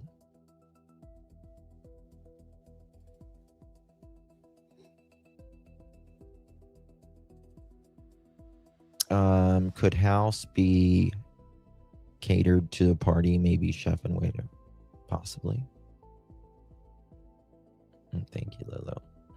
A burner phone that this person has, so they are involved, but I do not believe any of the story at all. She wants attention. I think they know more. I do think that they know more. I know a lot of people don't believe it, but I also believe the two first FBI letters, and those turned out to be true.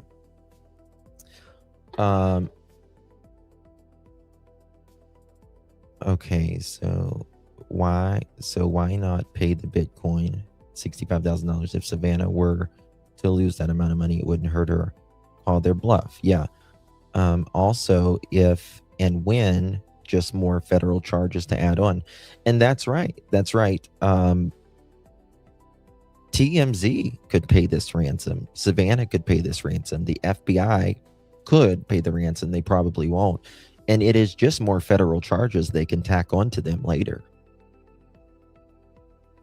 Right? Because this will be a federal. So now we finally start to believe the ransom notes. I've always pretty much believed the two first ransom notes. If this person has said phone, then this person is probably eligible for the $1 million reward money. Well, exactly. And that was the question I had earlier, right? If this person wasn't involved but is scared, right? You could be a millionaire. So why wouldn't you just come clean? You have nothing to do with it. You say that you have nothing to do with it, but obviously you have something to do with it if you have the phone. Hi, Justin. I mentioned it on your other live, like how Nick Barris had the recording from a phone from surveillance camera. The person with the home security wasn't involved with Sebastian. Right, but this is a person saying that they have it on their burner phone or whatever. Yeah, TMZ did volunteer. Yes. It's funny that this note came to TMZ after Savannah commented on her mother's case after the clip on the Today Show. Seems every time she comments or posts, another note comes home.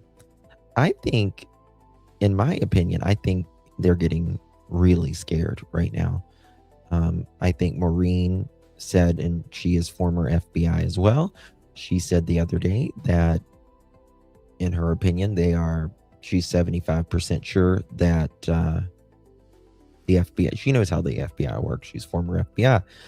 And she's 75% sure that they're nailing this down.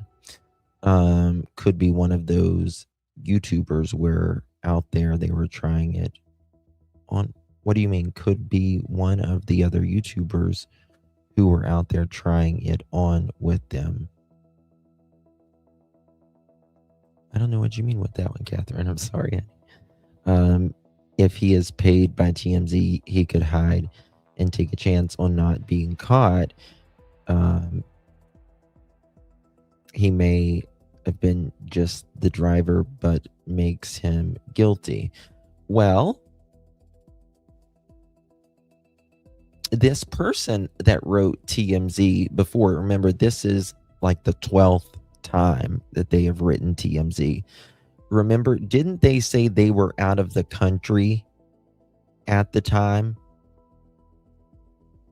But they know who this is. Joan, thank you so much for your gift, babe. Appreciate you very much. Thank you so much for your support.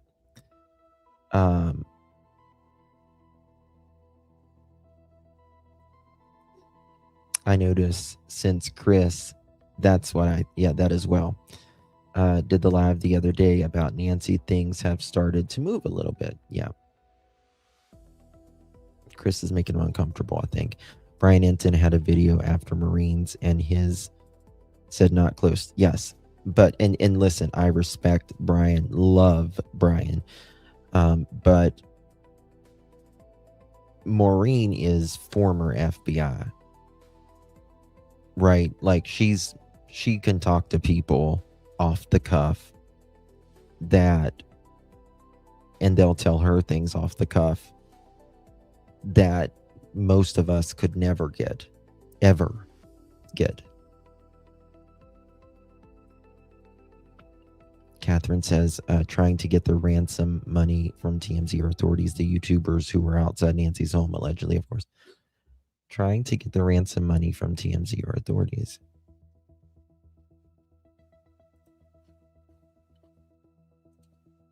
Okay. Maureen said 75% confidence that they will have Porchcast soon, and she stays tight-lipped. Yeah. Yep. Yeah. She can call her co-workers and say, hey, what's going on off the cuff? And a second reference to the Bitcoin account, and it was simply the IP address, such as it was obviously masked and so on, was traced back to the same location, obviously masked or not, that it matched the first note to the second. So that's all that. But here is what I want to ask you guys about. The Harvey friend contact. Friend of the kidnapper who keeps, texting in to Harvey or emailing. He is emailing Fitz. I agree, Wheezy. Thank you so much for that. I think Savannah Guthrie has been working with the FBI for a while now. I think... Oh, you're fine, Catherine, baby. I still didn't really understand what you meant though with that to be the second one. Maybe I'm missing something. I don't know. I think, but you're absolutely welcome to your opinion, babe. I think Savannah Guthrie has been working with the FBI for a while now. I do too. And I think she's disappointed. I don't want to speak for her, but I would be very disappointed, I'll say, in Sheriff Doofy, right? I would be very, very disappointed in this mofo riding around his little shorts. My conclusion is, my amateur sleuthing, this person is definitely not the same you're person. Fine. I just as didn't the understand, babe. Sorry. Person who wrote the first two notes. Love you, baby. Because now we figured out the timeline. The first two notes demanding payment for $4 or $6 million, and then I'm sorry, she died. Those happened the first week Nancy had disappeared. She was taken on a Saturday into a Sunday. The first note came, we believe, on Tuesday, basically, saying, pay us by Monday or else. And the Thursday deadline for the $4 million passed. And then they received the second note saying she died before it was time to pay the $6 million. The whole point is the first week, they allegedly had Nancy taken. They received one note saying $4 million or $6 million. They received the second note saying, never mind, but she's died. Whoops, she's died. That's what led to Savannah and her siblings coming out and saying on video, we understand. We really want to celebrate with our mother. This is important to us. We will pay. And the belief now is that this is them not explicitly acknowledging she's dead, as they've been told, because they don't want all of us to go away and stop looking for Nancy, because they don't know if this is real, right? So like, she might be dead. This might be the actual kidnapper. But if it's not, or if she's not, they don't want all of us to take our foot off the pedal and go away and stop covering this. So the family wants to telegraph to the kidnapper, if it's real, we'll give you money for her corpse. Please stay in touch with us. Tell us how to do that. And while keeping us. No, I disagree with that. Open-minded. I mean, it's no surprise that the FBI has been there since, I think, like the second day. But the FBI only assist on what Sheriff Dumbass wants them to assist with. So they're, how can I say it? They were, in my opinion, Sheriff Guthrie was only giving certain amount of information to the FBI, if that makes sense. You know what I mean? Hope AJ finds the new guy, Chris and Karen. Yeah, me too. Thank you, Rochelle. Appreciate you, my darling. Very kind of you. A guy at the end of 857's live yesterday came up on panel. He said he had a video of Nancy Guthrie and the third member of T's band the day of. He said he is an art collector and that he is in the Pinocos 100 miles away from, uses Big Zig? What's Big Zig? I don't know what Big Zig is. So a guy at the end of 857's live yesterday came up on panel. He said he had a video of Nancy Guthrie and the third member of T's band.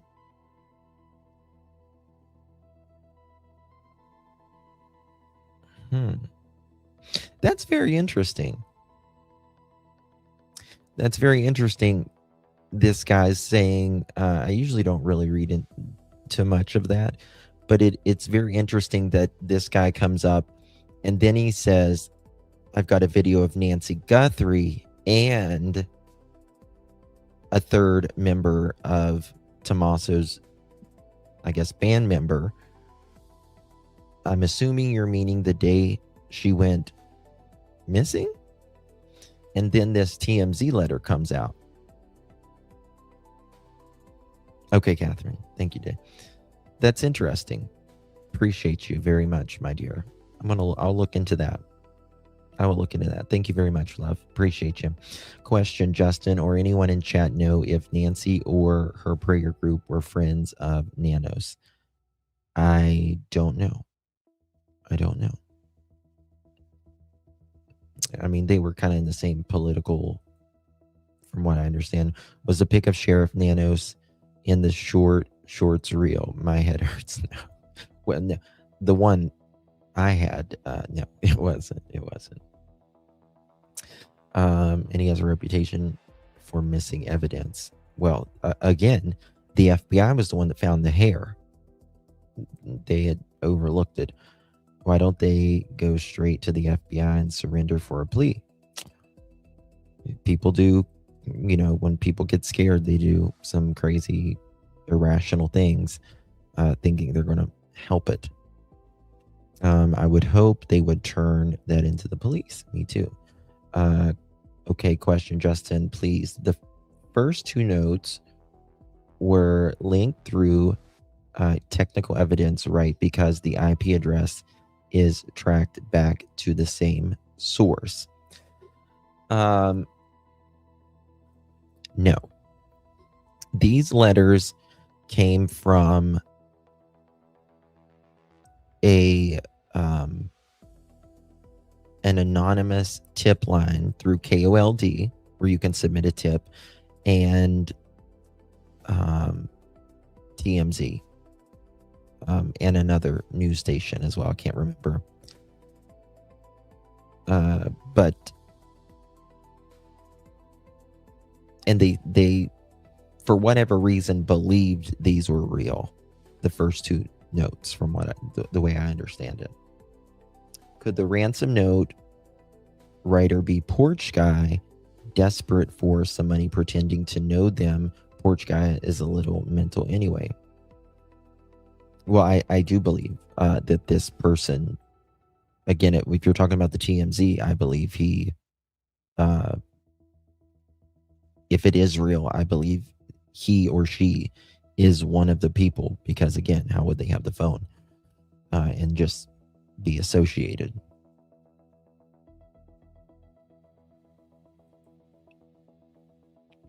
You mean with the IP bonkers? So the family's public statement wasn't because they believed the money would bring, obviously, Nancy back, but because they wanted to encourage the perp to communicate again, right? Well, that's the thing. After the second note, when they said time is no longer of the essence, that they were saying that she was allegedly, now we know that they were saying that she was allegedly dead and that she died early on, probably from a heart attack, all of that. That's when Nancy or Savannah put out that we understand you, we hear you, but it's crucial to us, we will pay, but it's crucial to us that we get our mom back, regardless, dead or alive. Basically, it was, we didn't know that, but that's basically what she was saying, in my opinion. That perpetrator never responded back after that. So she was wanting to get them to speak again, but they never responded back to that after she said, we will pay.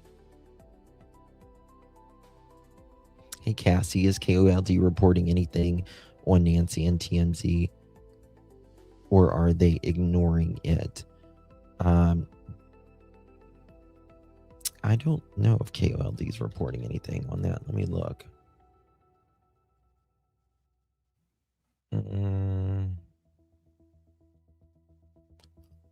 What the fuck?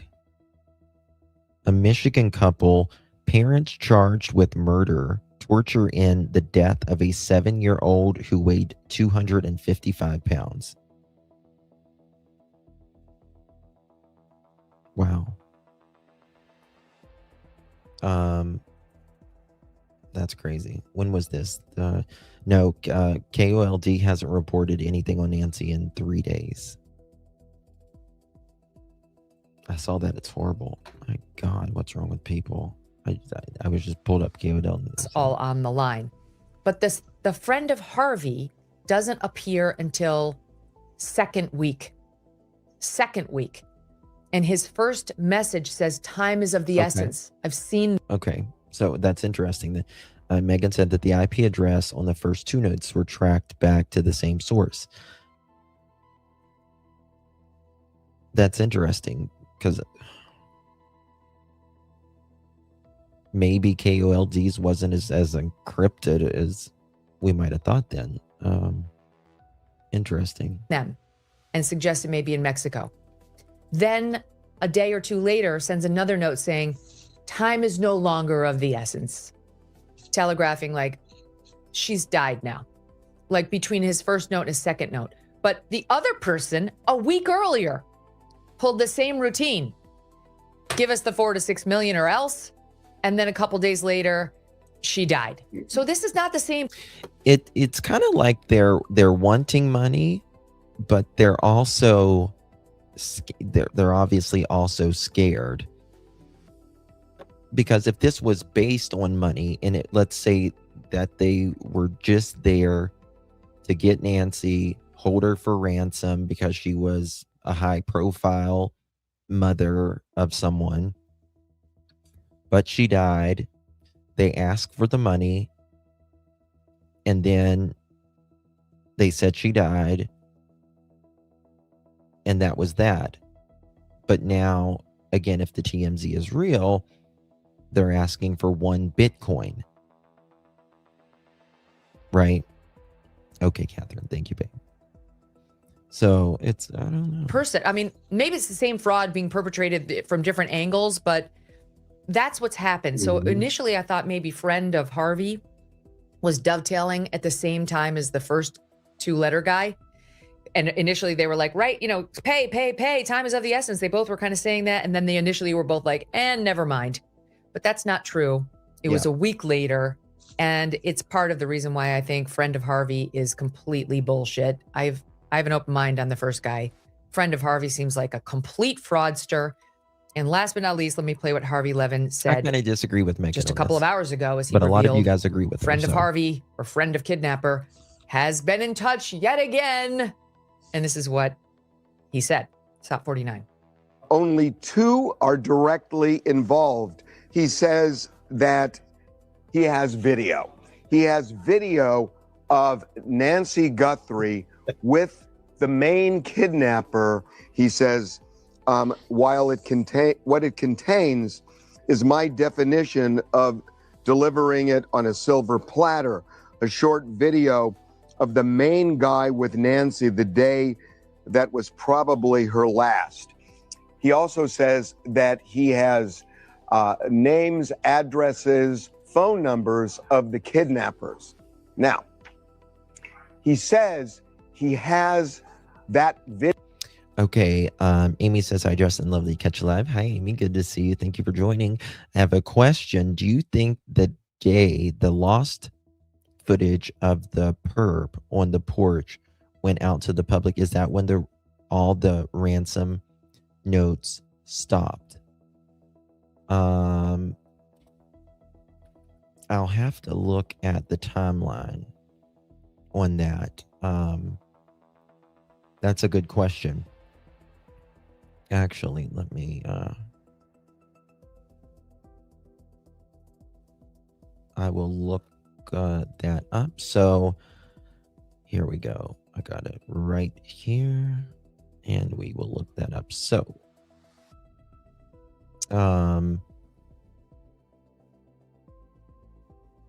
let's see here. What is it? Control F. Okay, so February 1st. February 1st. 9/17 on February 2nd, home surveillance systems were identified and reviewed. They are investigating whether the doorbell camera on the outside was home missing. Okay. February 5th, doorbell camera reported removed.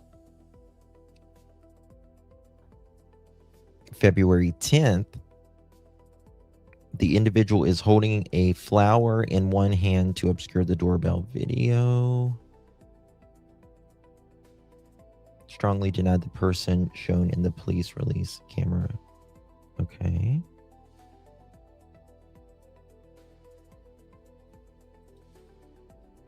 Let's see here. On the porch went out to the public. When did the ransom? Let's see what ransom notes.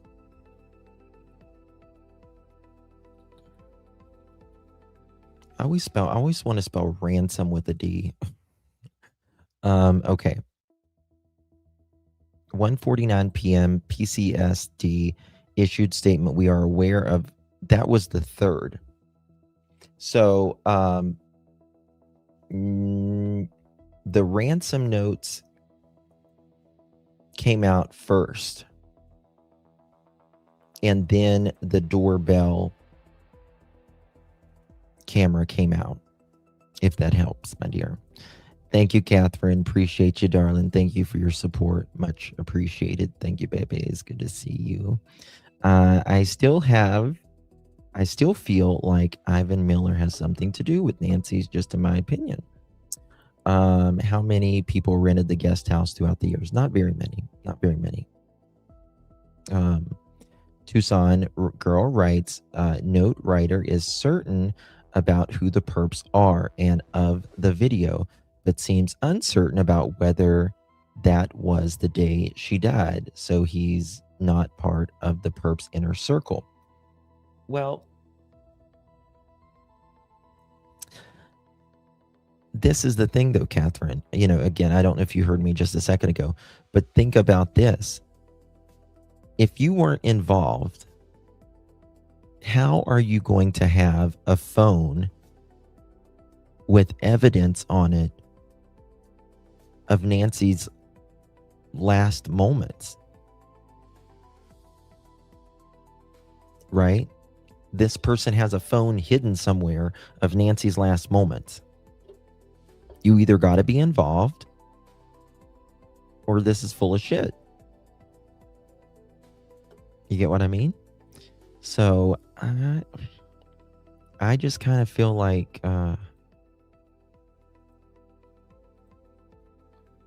he's not being all the way truthful to us. Allegedly, there are several ransom notes, but only 2 appear legitimate. Correct. That is true. Yes. Yep. Yep. You had to be there. You had to be there. Video in a phone, and the phone is turned off. It is in a secure, secret location, but a location easy to find if you know where to look. That's what he says. He doesn't say a safe deposit box, but he says easy to find if you know where to look. And he says that. But here's also my thing. She supposedly, in this ransom note, she died pretty quickly after she was taken out of the house. Okay. So the third, okay, this is interesting. I just thought of this. So Nancy went missing the first. Now, the third, this is when Pima County said that they issued a statement. We are aware of the reports circulating about possible ransom notes regarding the investigation of Nancy Guthrie. So that means Nancy would have either had to have died. Let me look at this calendar.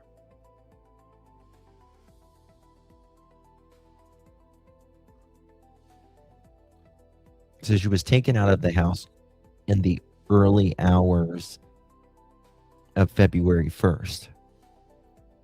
Right? So she would have either had to have died on the 1st or the 2nd, most likely, if she was alive.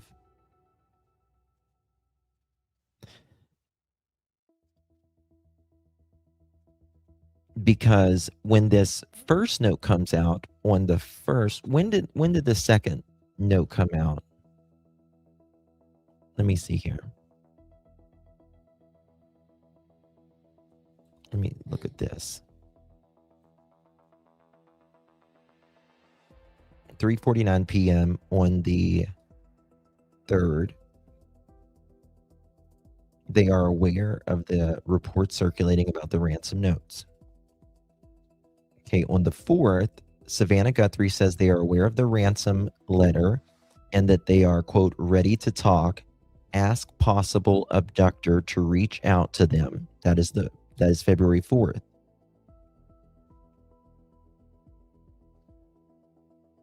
Now, the 6th, okay, nothing happens then.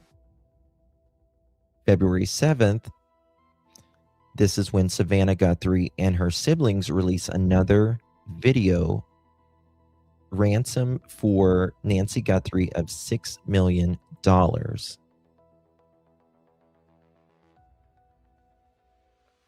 Okay. The 9th,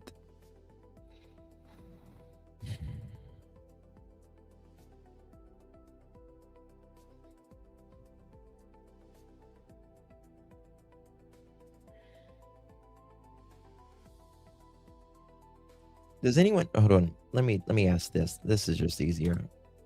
When did the second ransom note come out in Nancy Guthrie case? The second ransom note came out February 6th. February 6th. Okay. So this person says Nancy likely died very quickly after she was abducted. So she would have had to died the first, latest, the second. Which means this person would have had to have the video of Nancy's last days, the first or the second, because the third is the first letter. The 6th is the second letter. Norma, thank you so much for your gift, my dear. I really appreciate you. Thank you very, very much for your support. To appreciate your love. Or she might have died up until February 6th. No, because they said she was alive. Wait a second. Because, well, no, they said she was alive on the 4th.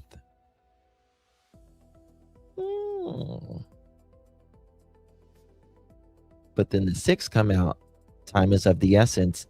The 6th comes out, the letter says time is no longer of the essence.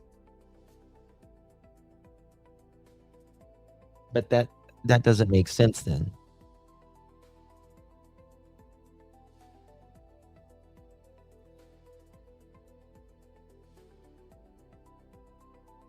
I'm not sure if I'm believing this TMZ guy now. Not Harvey, but no, you can't transfer $6 million in Bitcoin like that now. See, I think she died I think she was probably dead within really quickly after she was taken out, if she was even alive at all. Okay. If he gets a Bitcoin, he will deliver, as he puts it, on a silver platter, exactly how to get access to this phone, including the password. John Kelly, thoughts on that? This guy's looking for his 15 minutes of fame in a Bitcoin. That's about what. Yeah, I'm starting to agree with them on this. FBI viewed all video footage from A&T's house. It's normal to do that to rule them out. Okay, you're right. You're right. It is Taco. Now tell me this, though. Tell me this. It's absolutely normal to look at the footage at Annie and Tommaso's, right? I get it. Now, the question is, though, after you review that footage and see that Annie or Tommaso didn't go anywhere, why do you take their car in for 40 some days? Now that's the question, right? Because if I saw Annie and Tommaso's was home, you know, he dropped Nancy off, came straight back home, went inside, lights out, nothing, you know, they didn't leave or anything during the night. Why do I take their car for 40 some days? Why would I do that? It would be pointless.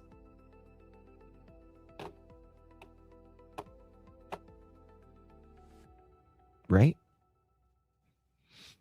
If I knew they're home all night long, there's no need to take their car, especially for 40 some days. Dreamboat Annie, thank you so much, love. Appreciate you, Justin. This is just sad and hard to figure out. Thanks for sharing your insight. Thank you so much, Dreamboat Annie. Appreciate you. Thank you so much for the kind words and your support. I appreciate you. Yeah. That's the problem.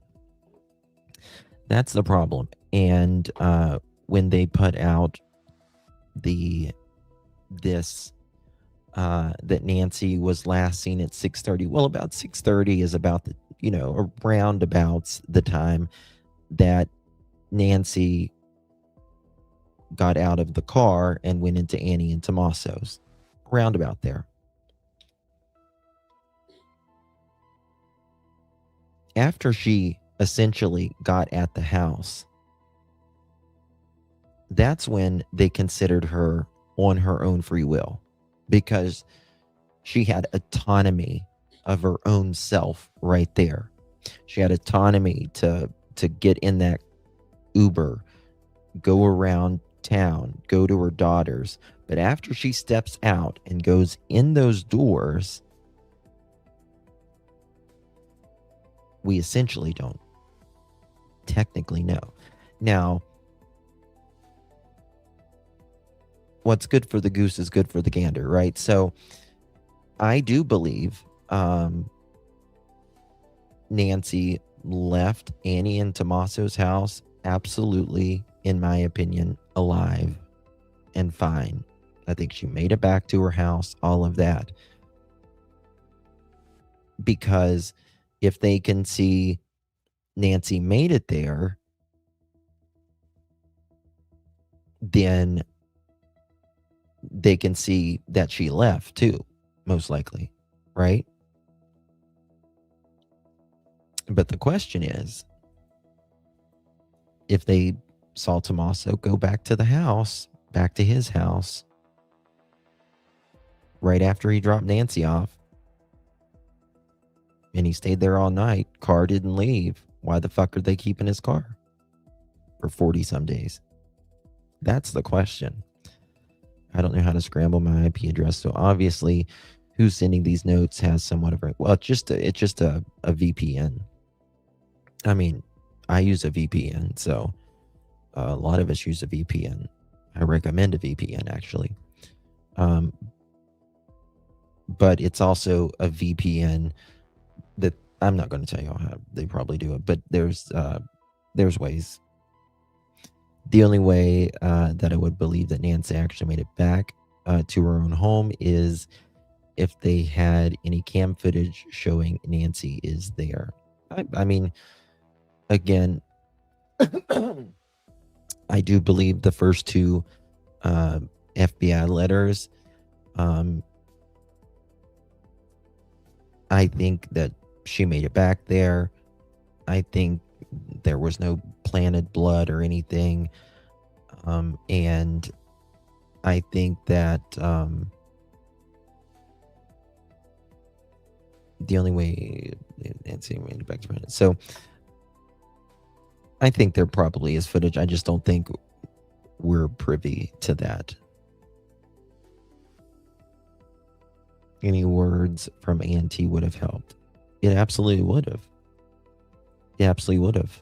I agree. Okay, let's. This amounts to me. I mean, this is just, silliness. I mean, You don't believe that guy at all. I don't believe it.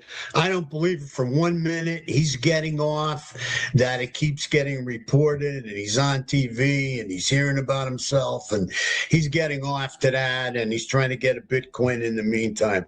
This guy, I look, I can be wrong, right? There's no question about it, but I wouldn't give this guy 10 cents, let alone a Bitcoin, Yeah. And you heard Harvey later come out, Fitz, and say, if you're real, go to wherever the phone is, get a screen grab of something proving you're not a liar. Mhm. If you've got something, send it. You've been sending us more than a dozen emails. Send us something to show you're not a fraudster. Mm-hmm. That's not going to happen. And by the way, Fitz, do you remember when this guy sent his first or second note to Sheriff Harvey? He said, you won't be hearing from me again. Okay. It's been like 10 notes later. Harvey's begging him to send something proving he's not a fraudster. And I think we all know where that's going to lead. Yeah, fake, phony, and fraudster, the three Fs there, alliteratively speaking. Yeah, we're going back and forth with this, Megan. I probably use the next three words I'm about to say, a half dozen times with you in February. I'm going to modify it slightly. Back then, all they were asking for was proof of life, 3 words. Now, it's very likely Nancy is deceased. Now give us proof of death. Why all this game playing, this showmanship, these machinations going back and forth, and people guessing, and folks like us discussing this on the— I believe they took Nancy's car for DNA, number one, but number two, I think they did it for the data to see where Nancy had last traveled, her patterns, all of that. In my opinion, if she had been around a certain place, that kind of thing. You have to have a good cause to break the Fourth Amendment. Yep, you sure do. A real good cause. Did he say that he thought somebody was knocking him out or something, or what was going on? Now I missed it. I don't know what you mean, Tracy. I'm sorry. I just feel they've given us no alternative but to think they are involved. They're making it easy. I mean, I understand the part of the internet, you're damned if you do and damned if you don't, because we've all, as a creator, we've all reported something or whatever where people's like said yada yada yada about or whatever, and the people that think you're involved generally think you're involved. The people that don't. But again, in my opinion, for specifically Tommaso, it's not really about what the internet thinks. It's about putting the story out there because of what happened that night, right? I drove Nancy home. We talked about this. She opened the garage door, for instance, with her app. I waved, said bye, love you. Do you want me to go in? Whatever the story was. You would think that he would put it out there, and they wouldn't be hiding their faces and stuff. I thought when Savannah said it was interview that Cameron is a planner act and Annie's good with words and has power, that's possibly they were involved and it was an accident and they covered it. No. Nancy Grace is going real easy on the case. She is like a shark in other cases. This is the thing. I think Nancy is, she knows Savannah, and I think she's not going, because when you know someone, you're not going to, until you really know, you're not going to really tell your opinion as hard as you might with others. That's just the way it is. And it's either way this goes, this is devastating for a family. You know what I mean? It's devastating for a family. The third band member, Claves, is a federal public defender for AZ, specializes in criminal defense and civil rights. The band member, really? Yeah, which is fine, because we have limited information. And of course, I'm going to say again, the investigators would be remiss if they didn't follow through on this. But I hope they're telling Savannah to please, don't get overly, what's the right word, but don't get overly confident that this is something that's going to come to pass. Because we wanted proof of life, and we never really had that. A Fitbit or the Apple Watch, whatever it was, on the floor, and describes it. Okay. And Megan, by the way, that picture you showed of Savannah with her mother with the watch, I assume that was public before the abduction, correct? We think so. I actually asked my team where we got it, and they said it's been circulating online, but by all people who are watching this case. So, but it would have to be, right? Because Nancy's been missing. And, but I mean, whether it was public, it's on the Today Show set, whether it was public or not on Facebook or whatever is what I'm suggesting here, so that the person would know how to describe the watch. If this was a private collection that Savannah never put out there, all right, that tells us a little something more. If it's out there. And Megan, I was on with you, I think live one day, and you found, and your team found a walkthrough of Nancy's bedroom. And there was a video that, years before, and I'm probably the older woman hasn't changed her bedroom that much. It's the same house, same bedroom. And as I think you even commented, your mother, remember my mother, you just don't change much when you get, past 50 or 60 in your bedroom unless you actually move. Yeah. So it wouldn't be hard to watch that somewhere. And then in fact, come up with this, this inside singular knowledge that only the real kidnapper knows. And again, I'm saying this was an abduction, not a kidnapping for. But Jim, you don't find it persuasive. Like, if the cops got there, and that Apple Watch was on the floor, that's good. That would convince me this was actually from the real kidnapper. I'd have to, and I would agree with you, Megan, on that particular note. But it also doesn't mean these are the kidnappers. And I'm not sure the guy who abducted her would have put some letter out like this, making it look like a kidnapping as opposed to an abduction. And really quick, the other point I wanted to make here, there have been for-profit criminal kidnappings over the years. I hate to go back 94 years, Lindbergh, the baby died within 10 minutes of being brought down the ladder in Hopewell, New Jersey, and Hoffman buried the body there. But the kidnapping, the ransom request went on for 2 years. Sydney Ritui, I just sent you something just a second ago. See if you know anything on that. Oakley, thank you so much. Thanks to all the mods. And Justin, thank you, Oakley. Appreciate you. Thank you very, very much for your support, my friend. Really, really do appreciate that very much. Hey, YouTuber. Good to see you. Thank you, Oakley. Appreciate you very much. Love. I think the writer of letters is female kidnapper. That's why she knows where the Apple Watch being on the floor and Nancy was wearing, and where Nancy buried in the male kidnapper also. Okay. MK is also friends with Savannah.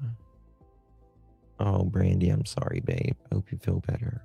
Lisa was shot in the arm in 1992. He's the Exxon executive in northern New Jersey. And he died a day or two later, but the husband and wife kidnapping team kept up all the negotiations for the next 6 to 8 weeks or so. So why did the person, if she did die, why did they give up on the kidnapping? There had to be a lot of planning with this, whether from overseas, locally, whatever, whether the kidnap, mastermind was somewhere else, and this was local talent that he hired to go in with the mask and the Doc Holliday holster in front of him and carry through there. But why just give up on the kidnapping? If you had that proof of life, send something. Send the pajamas, or at least cut a piece off that the mother was allegedly wearing, and say, we have her. Here's the pajamas she was wearing. She's okay. Give us the money. They would have paid that money in a heartbeat, knowing that kind of proof. But everything is so nebulous, so amorphous that I don't blame them. I'm glad they didn't pay the big bucks to these people with such little information to provide. Again, successful abduction, you can criticize the interactions there on the porch, but a half-assed kidnapping, and I would just further surmise, it never was meant to be a for-profit kidnapping by legal definition. John, our pal Howard Bloom, who's reporting in Airmail, restarted this case this week because he was the one who first revealed some of the contents of the second note. He is reporting that there's a case of regret happening right now amongst law enforcement because they are starting to think they should have just paid the $4 million and then followed the money. And that would have gotten them to somebody, which would have given them some answers. And again, the reporting is that the FBI thinks that $4 million demand came from the actual kidnapper. Here is Howard on, I don't know where he was this week, but he was on Inside Edition. And he was talking about this theory in terms that John Wayne fans may Howard Bloom has very good reporting, by the way. The $4 million ransom was never paid, and investigative reporter and best-selling author Howard Bloom says detectives he spoke to are regretting that decision today. Not to have done that originally when the window of opportunity was there, was perhaps a very big, even a fatal mistake. He says Tucson police considered using what they called the Big Jake theory, a tactic inspired by the 1971 John Wayne Western Big Jake. Let me down! Come on! Let me down! In the movie, John Wayne's grandson is kidnapped and he chases the bad guys. He has a plan. He's going to pay the money, but also get the money back and his grandson back. And the cops refer to that because that's what they feel should have been done in this case. They should have paid the ransom, hope to get Nancy back, and then worry about getting the money back. Bloom believes the kidnappers got the idea to kidnap Nancy after Savannah returned home to shoot a special for the Today Show last November. The best thing about Tucson is coming home and seeing you guys. I believe someone in Tucson saw this and they saw, look at these people. I thought it was in October. If it was in November, that makes it even more interesting because November, and then we have December, and then we have January 11th. So not too far off. They have so much, their life is so blessed, and in their greed, they came up with this scheme to take Savannah's mother. So what do you make of that, John, the thought they should have just paid the $4 million? Yeah, no, if you listen to what he said there, he said the Tucson police. He didn't say the FBI. You follow me?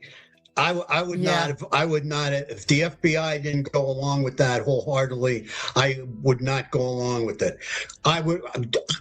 Can the Tucson police track that? I don't know. Do I believe? I personally think that the FBI is many scores ahead of Tucson police right now. That's just my opinion. I think they're not the lead on the case, but I think that they are doing their own investigation now, in my opinion. If the FBI could track that Bitcoin transaction, absolutely. You know, one other question, two questions I have that I think are important. The one question is her cane. Did anybody say that her cane was out of the house, that the cane was missing from the house? I have not heard that the cane was either left behind or taken. I don't know anything about it. Okay, because that's important for some guy that's apologizing, right? For or seemingly putting together some kind of empathy, for the woman. And then the other thing, again, I go back to what you brought up, Megan, about the news and the watch and everything. Supposedly nothing was taken. Being found on the floor on the news. I mean, these guys watch everything. I'm telling you, they're going to watch. This guy who's out there's watching this, and this brings me back to what Jim said early on in this 1000%. interview, in this show. Okay, Jim, you talked about him being scared. Whoever this guy is, right now, he's scared. Talk about that. He is scared. That's what I said. Well, yes. especially Fitz, because did you hear what Maureen said on this show on Wednesday? I heard a Maureen, few things. I know she put a 75 percentile mark out I'll there. play it just for the audience that didn't hear her. But we love Maureen, and she's former FBI too, and she said the following 2 days ago. The person we're talking to could say, wow, they're probably closer than we think they are. Can you just expand on why you think they're they're getting there, that they're close to making an arrest? I think they're getting close to the porch guy. And when they get the porch guy, the floodgates shall swing open. What's your level of confidence on that? 75%. That's big news. I know. She's not loosey-goosey. Maureen's careful. She's considered. She's bright. And she's got connections. So that was very interesting. And it did make a lot of news and went everywhere. So your thoughts? Yeah, and I trust Maureen implicitly. And if she has sources that I don't have right inside the investigation, good for her. And of course, if that person was identified, that would open the floodgates or whatever she said there. Thanks for watching this clip. If you're new here, subscribe. Okay. Guys, make sure you sub up to Megan Kelly if you're not yet subbed up. Megan's got some great content and some great guests on there. Okay, so what I was going to show you on this now, bear with me as I get it pulled up. Which one was I going to pull up now? Okay. Was this the one? No, this wasn't the one. I wanted to show you this little clip right here. It's very interesting that this is going around. Bear with me, guys. I've got too many things pulled up here. Okay. Not that one. Not that one.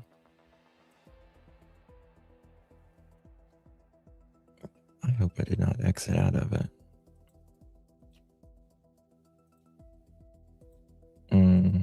Okay, here it is. No, that's not the one. I don't think it's the one.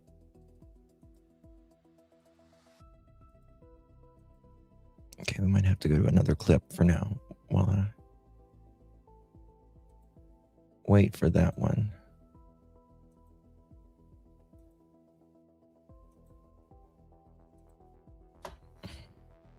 What did I do with it? Okay. We'll go to this next one for now while I try to find that one, because it is not working for me. Oh, here it is. I found it. I got it. Sorry about that. Yeah. Here we go. Guys, make sure you hit that thumbs up button if you haven't yet. Double tap that screen. Okay, so this... Oh, shit. What did I do? Okay, here we go. The note was the second of two that investigators believe were sent by the same person in the days following Nancy Guthrie's disappearance, February 1st. Sources tell CBS News the first note was written directly to Savannah, reading in part, "Hello, Savannah. We have your mother, Nancy." The message included a ransom demand and described the exact location of Nancy's Apple Watch inside her bedroom, a detail investigators... Okay, listen to that first part. Listen to that first part right there. Thank you, Brown Eyes Blue. Good to see you. Thank you so much. Is that your doggy? Is that your husky? Beautiful. They shed a lot. Oh my God. Huskies and German Shepherds and pugs. Note was the second of two that investigators believe were sent by the same person in the days following Nancy Guthrie's disappearance, February 1st. Sources tell CBS News the first note was written directly to Savannah. First note written directly to Savannah. Yeah, that's very fucking creepy. Yeah. Okay, first note written directly to Savannah. Reading in part, "Hello, Savannah. We have your mother, Nancy."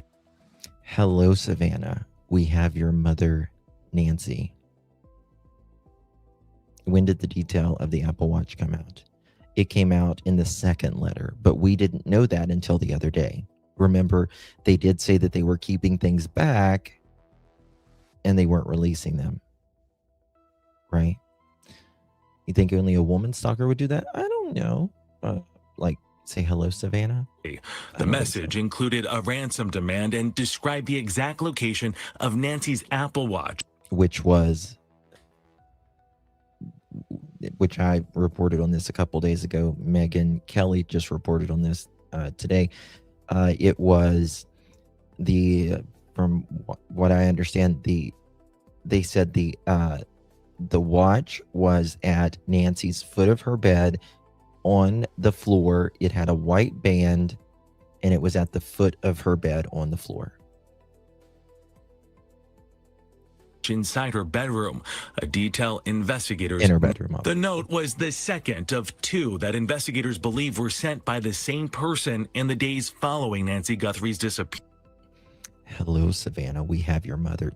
That is so creepy. I just can't even tell you.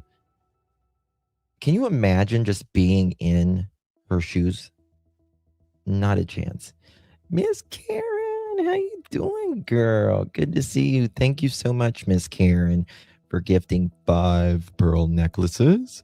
If you received one of those, make sure you give our dear Karen a big thank you. You doing okay, Miss Karen? Appreciate you, babe. Where did this come from? Does anyone know? Hold on. Nick ARPG is back out searching today, speaking to people about Nancy Guthrie's case. Who's Nick ARPG? He also had flyers made to hand out, and people are paying attention. Thank you so much, Miss Karen. I appreciate you.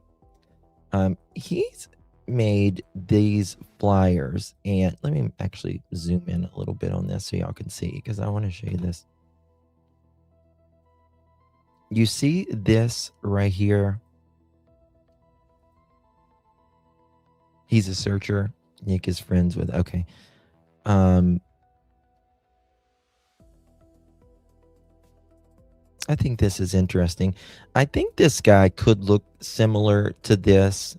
I showed you guys the AI version that AI told me. I said unmask this person, and I gave it several different photos. And this is which is very interesting, because look at this photo right here, right? Okay, and this is what AI told me this person looked like.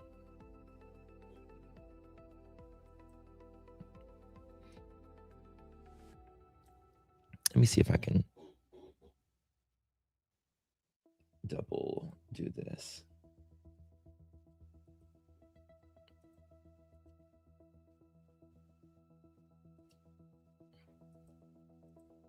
Very similar, in my opinion, without the beard. I don't really think this guy has a beard, though. I really don't. I mean, he might. A lot of people do. He's definitely got a goatee. Definitely got a goatee.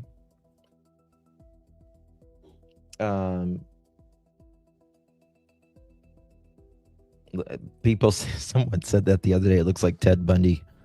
A lot of people say that. But then again, there's a photo with the perpetrator. Let me see if I can find it.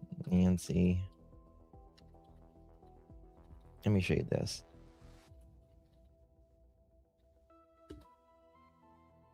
Porch. When I see this photo, hold on, I gotta blur this damn thing because I don't want to get taken down again. With this, when I show you this right here,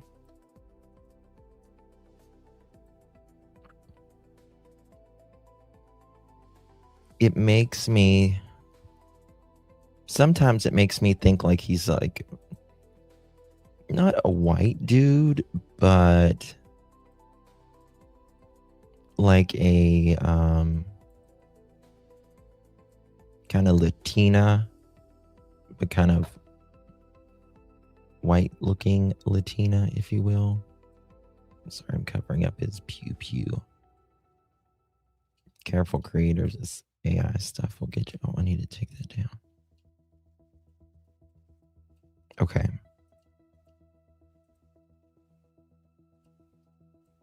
Check this out.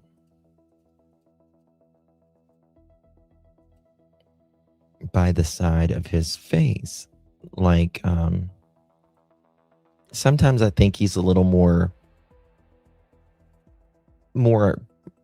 when I say this, pretty, but not handsome. Does that make sense?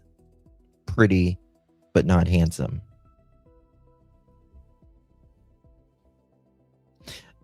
You know, the only thing about that, like this thing right here is, you know, with the flyer, it's interesting and it might give a visual, but this right here, like, we don't know if this is actually what he looks like. You know what I mean? So I don't want people to get this guy in the mind and think that like this is what he absolutely looks like. It's what he could look like. You know what I mean? It's what he could look like, but it's not necessarily. If that makes sense. Okay, perfect. You get what I mean? So I think that can be like, it's a good will, it's a good all that. But it kind of makes me a little weird. Okay, Ratui, I just got your email. This is Kayla. Ooh, this is interesting. Okay, I'm going to show this. So Ratui did some good reporting right here. And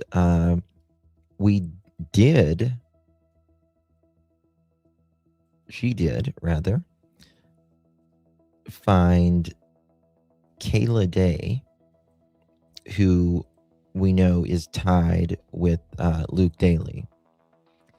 And Kayla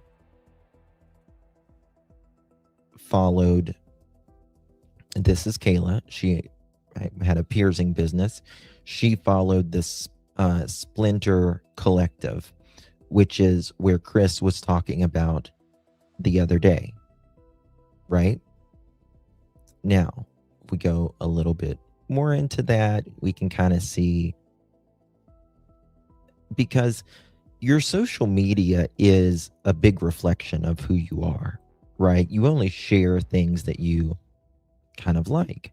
794 posts, 2,368 followers. She's following 1331. Tattoos and piercing shops. Message me to schedule your next piercing. Stellar Piercing, now open. Twisted Angels model, published model. And then I guess she's got some pictures of her, and let me see if I can make this a little bit bigger, because there's some weird ass shit on here. I'm just gonna be honest with you. Which, I mean, I don't know, like, you know, some people are into the goth and all that, and that doesn't make them weird necessarily, or anything. You know, I mean, I've worked at 3 funeral homes, but I never was into this, you know, having like a casket shaped thing on my wall, for instance. Here goes the fetish stuff again. I don't think she's connected, but I do believe, in my opinion, she knows more. I do believe she knows more. I don't think it's a coincidence that the next day,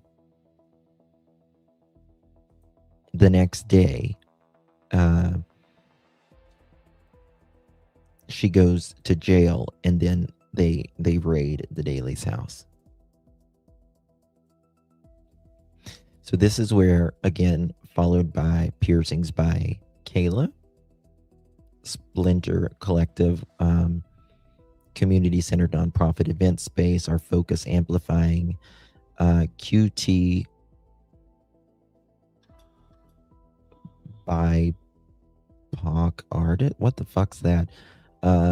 Housing justice. Oh my God. Okay, so they're into all that jazz, I guess.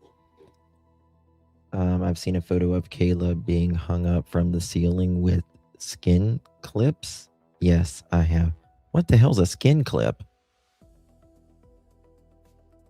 I am really sheltered. Okay. It's interesting that they have things in common, though. Yeah. Well, my best friend, who I hated when I first met her, you know, I was a little bubbly, you know, gay kid in middle school, and she was this, you know, I called her Gothic Nancy. That's what I actually called her, was Gothic Nancy. Her name's not Nancy, but that's just what I always called her. Not to be, you know, with this case, but that's just actually what I called her. Couldn't stand her, and we became best friends. And so one of my best friends, was very Gothic. You know, it was the time of the what's the store I used to go with her all the time, Hot Topics or something like that. And so I'm dying. You cracked me up, Justin. So, you know, she was friends with the little, you know, blonde kid, me, and bubbly. And she was more like, yo, what's up? But we were best friends. And still are to this day. She's not really gothic anymore, but Daphne just did a video 2 days ago on Derek and Nancy's death info maps. Yeah, Daphne and I talk every single day. Every single day. So, yeah, it just, you know, her, let me see if I can pull this up. Which one do I got up here? Okay. Like, this is her.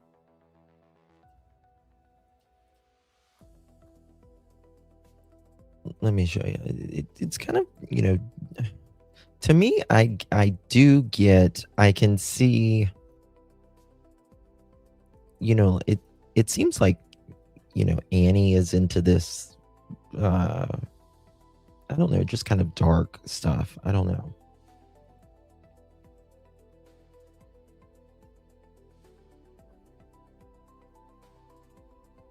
Oh, I'm sorry, Brandy. Nobody should be bullied in school. Nobody. Not really emo anymore, but still love. So, you know, be who you are. Don't let anybody, you know, be who you are. So Luke, by the way of Kayla, has some sort of connection to Annie. Well, it's so yeah, how can I say this? So Kayla, you know, has connections with this this art gallery community center that is right by where Annie had her art, if you will. And allegedly, Kayla had made a tip on Luke.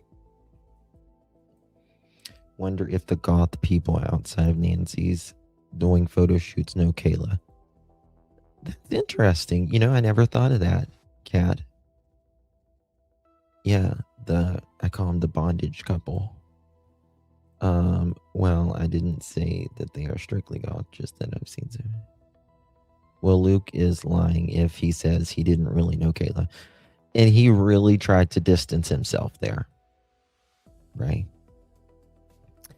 Oh my God. One of our very own has a birthday. Hey, Jude. Happy birthday. I'll make sure you say happy birthday to our Hey Judy.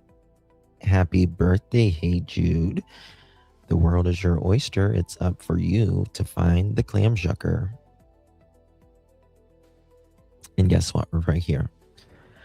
Happy birthday to you. Happy birthday to you. Happy birthday, dear Hey Judy. Happy birthday to you. And many more, girlfriend. Happy birthday, baby. Good to see you. Thank you for being here. Okay, let me get to this other part that we're gonna talk about here. Okay. Image available. Also gonna believes this is a major clue. I can't verify the claim, but it's definitely raises questions. What's in the photo? What's this? Mark, oh my God, I think she is buried right. No, I don't think so. No. Sorry, I'm not gonna show that one. Nope. Okay. Not gonna show it. Okay, here we go. We're gonna go to our friends at Fox. Hopefully you're having a good day, my darlings. All right, here we go. I'm gonna go to Fox News. Let's see here. Fox News. Let's go, mother chickens. Oh, that's sweet. Okay, here we go. Maybe. I gotta turn on the music. I'm trying to follow all the rules, y'all. Here we go. From the person claiming to know the identity of Nancy Guthrie's kidnappers. This time, the tipsters say they have video, specifically of Nancy herself with one of her alleged kidnappers, from what they describe as likely her last day. The email claims the evidence exists on a phone in a secure location and demands 1 Bitcoin in return for all the necessary information. We're joined now by TMZ executive producer Harvey Levin. Harvey's right across not very far from here in LA. We wanted to have him in studio, but we have to patch in over to TMZ headquarters. But he has this story. Tell me what's going on, Harvey. They're saying they have video. They're saying they have video, and for 1 Bitcoin, they will lead authorities to the safe place where they can find this phone. They will. Hey, Deborah, I just emailed you back. And that they will get both the videos and. Hey, Deborah, I just emailed you back on that as well. Super. Who was it? Who said it? What's it? Supergirl, thank you so much for the flow gift. Appreciate you, baby. Good to see you. And CZ, thank you for the star. Appreciate you, baby. Good to see you. Thank you so much. Okay. The name and address of the 2 kidnappers. This is what the person says. Will we have received a dozen emails from this person? It is the same person each time. And they are persisting that they know the kidnappers, that they were with Nancy at one point when she was alive, told us when she had died. Wait a second. Wait a second.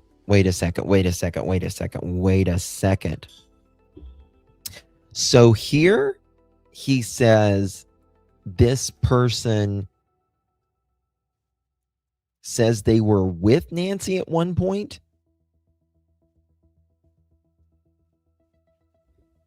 Did I hear that right? And that they will get both the videos and the name and address of the 2 kidnappers. This is what the person says.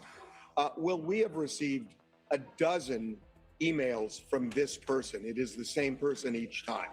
And they are persisting that they know the kidnappers, that they were with Nancy at one point when she was alive, told us when she had died, said they knew the location. And we've been in constant touch with the FBI over this person. And we know they are trying to find out who it is. So it's not like they're dismissing this person out of hand, but at the same time, they're not paying the Bitcoin. So they must be suspicious that it could be a fraudster. So, I mean, that's the obvious question, Harvey, is how much do we trust? How much do you trust? How much does the FBI trust this information? You've shared this with the FBI. You obviously have an email handle. You have ways to track this person down. But what you're saying is, from what you understand right now, the FBI does not find this tipster legit? No, I can't say that because, first of all, the FBI has been working with my IT team from the beginning when we got the first ransom note. And they've also worked with our IT team to find this person. We don't have a way of corresponding with them via email because it doesn't work. And the FBI's tried to track it down, and they haven't. But they told me this week that they feel they're getting closer to it and that they are trying to find this person. So they're not dismissing this person out of hand. And as a matter of fact, so hard, Harvey. I feel like in 2026 you can track anyone down, especially if they give you an email address. I'm not suggesting it. Just I thought that's where we were. Well, I'm telling you, they had 5 FBI agents at one point on the phone with our IT team, and they spent hours with them, and they were trying to track down both the kidnapper and the person who's been sending us these emails, and they could not do it. Okay, I want to clarify what this person is telling you as well. They're saying multiple kidnappers, right? 2 kidnappers. This guy says he has it on video. and he's got this video on a phone that he's put away in some lockbox, essentially. And the video also includes Nancy Guthrie. He says that there is video of Nancy Guthrie and the main kidnapper. That's what he says in this note. Now, I did a social media post after I got this email today, and I said, look, you could well be a fraudster, and that presumably is why you haven't gotten money. Send us a screen grab of Nancy Guthrie, something from this video to show that you're legit. He responded a couple of hours later. He had seen this social media post, and he said, I'm not going to do it because the metadata is going to lead authorities to me. And he says he's afraid. You can fix that. You can fix that so the metadata will not follow you. You just have to run it through a few programs. Peekaboo, thank you so much for the gift, baby. Appreciate you very much. Girl, a little late. Maybe 3 hours.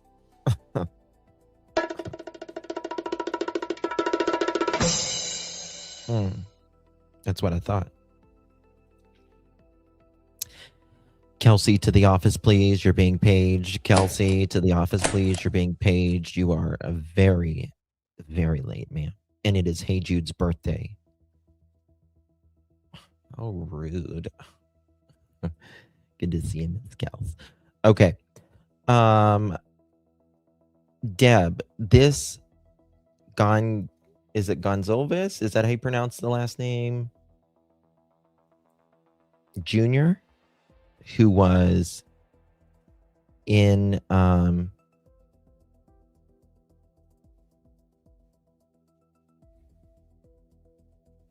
interesting.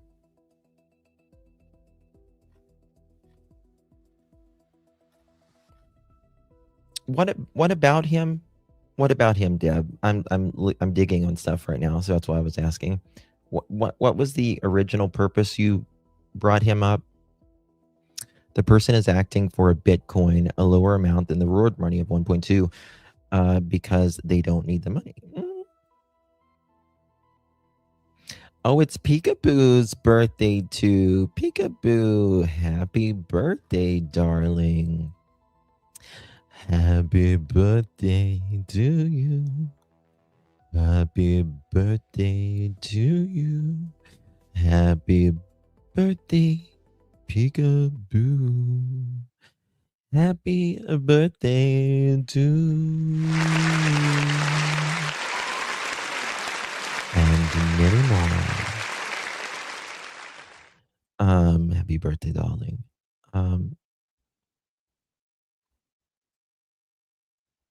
That's what so there's this guy in Tommaso's band.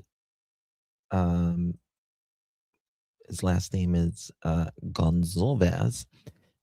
He's actually on a website here. I think he's is he an attorney now, or is he a professor? How much time am I looking at? Plea bargains, harsh punishment, and low trial rates in the Southwest border. Uploaded American Criminal Law Review 2022. In 2018, only 2% of federal crime cases went to trial, underscoring the dominance of plea bargaining in the justice system.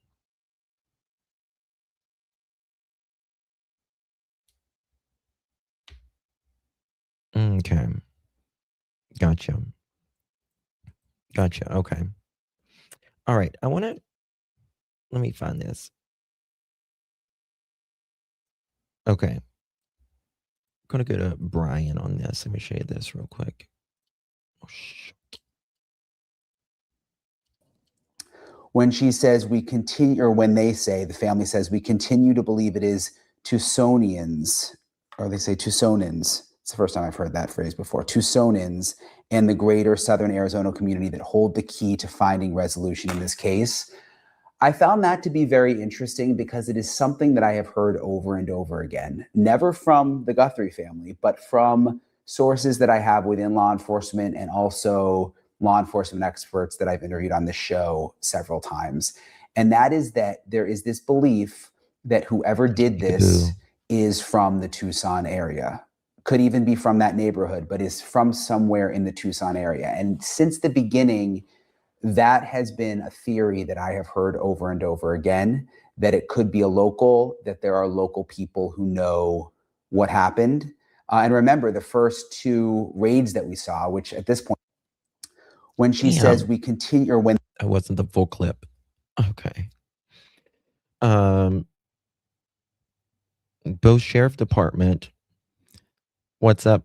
Thank you so much for the gift, darling. Appreciate you very, very much, my love. Thank you so much. You're so good about the gifts, Linda. Thank you so much for popping those up. Both Sheriff Department and Public School Office have access to the coroner's office and access to crematory. Just putting it out there. Yeah.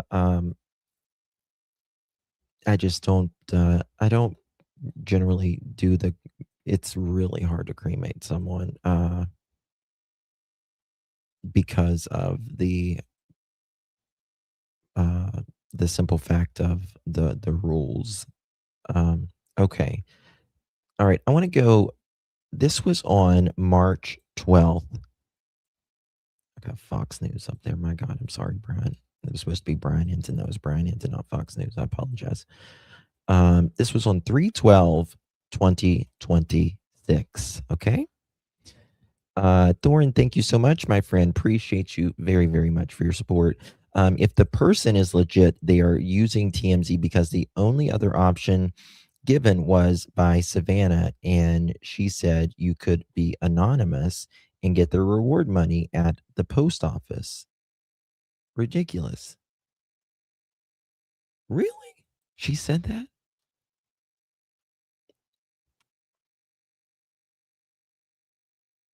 How are you going to get the damn money at the hi yeah, I'm I'm the guy that did this. I'm just kind of here to, they said, you'd leave an envelope. I'd kind of like to get the money. Like, that's dumb as, I'm sorry. That's dumb. I didn't know that. Thorn. Yes, Google it. Yeah, and yeah, I know there's a camera right there, and I'm sure that, the FBI is out there right now. And I know, you can see me right here, but I just like that and like to collect, That's fucking crazy. Right? Might as well leave it under the bench with the guy dressed in a parka. Exactly. God. That's nuts. Carrying your duffel bag of cash. Right. Yeah. Okay, that didn't age very well. Okay. Wanted to get on here and say hi because I feel like it's been a few days since I did one of these updates, and there's so many of you that have started following me over the past 5 weeks. I feel like I've been messaging with you, and I just wanted to say thank you for that, and thank you for continuing to message and write in about the search for Nancy and wanting answers. And because of that, I'm not coming on here with any major development. Unfortunately, we don't have that right now, but I just wanted to let you know where things stand and kind of where we're at. So I am back in LA right now. As you all know, I was in Tucson every day for 5 weeks, 30-something days, covering every development in this story. It's kind of at that point right now where investigators have said they just need to do the work, where they're hunkered down, they're in the office, they're going over the thousands of hours of footage, they're looking at all the tips, and we have to be patient and wait. And that's just, as every expert I've talked to has said, this is just a standard part of the investigation, that this is just as important as those early days. So that's where we're at right now. So in this period, I am now back in LA. Instead of cactus, we have palm trees. And I have my yellow pin, and I'm thinking of Savannah and her family, and I'm thinking of Tucson, and we will continue to cover this story. I am talking to the sheriff in a little bit, so if you have any questions, please send them my way. We will have the latest on the Today Show tomorrow morning. Hi, everyone. Wanted to get on here and say hi. Okay. Someone just sent me something very, very interesting, and am trying to find out some information about it. I don't want to show it just yet until. Boy, that's interesting. Hey, okay. I'll look at this.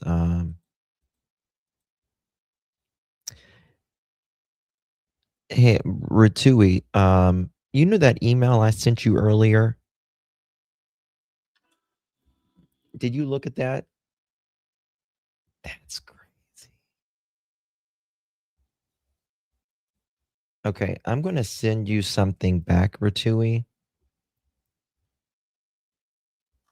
on this. Let me find it. I'm going to send you a picture.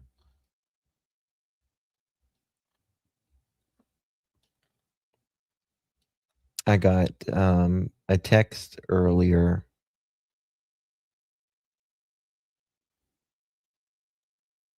Hold on, guys.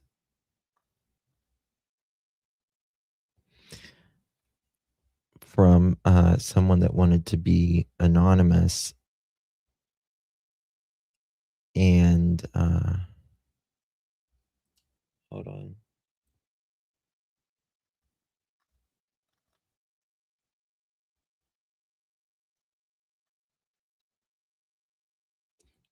What?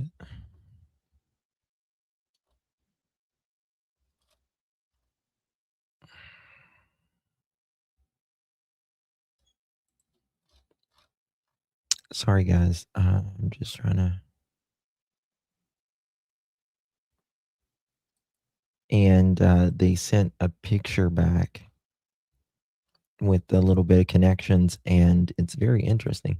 Can you email me, Ratui, again? I can't find your email. I'm going to send you something on that. What someone found. Why don't I see your fucking email? It's right. It's got to be right here. Oh, I think here it is. Here it is. I got it. I'm going to send you a picture on that.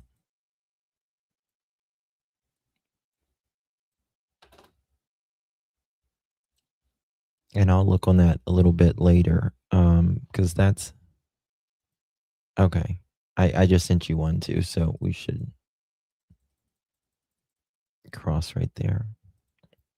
Okay, guys.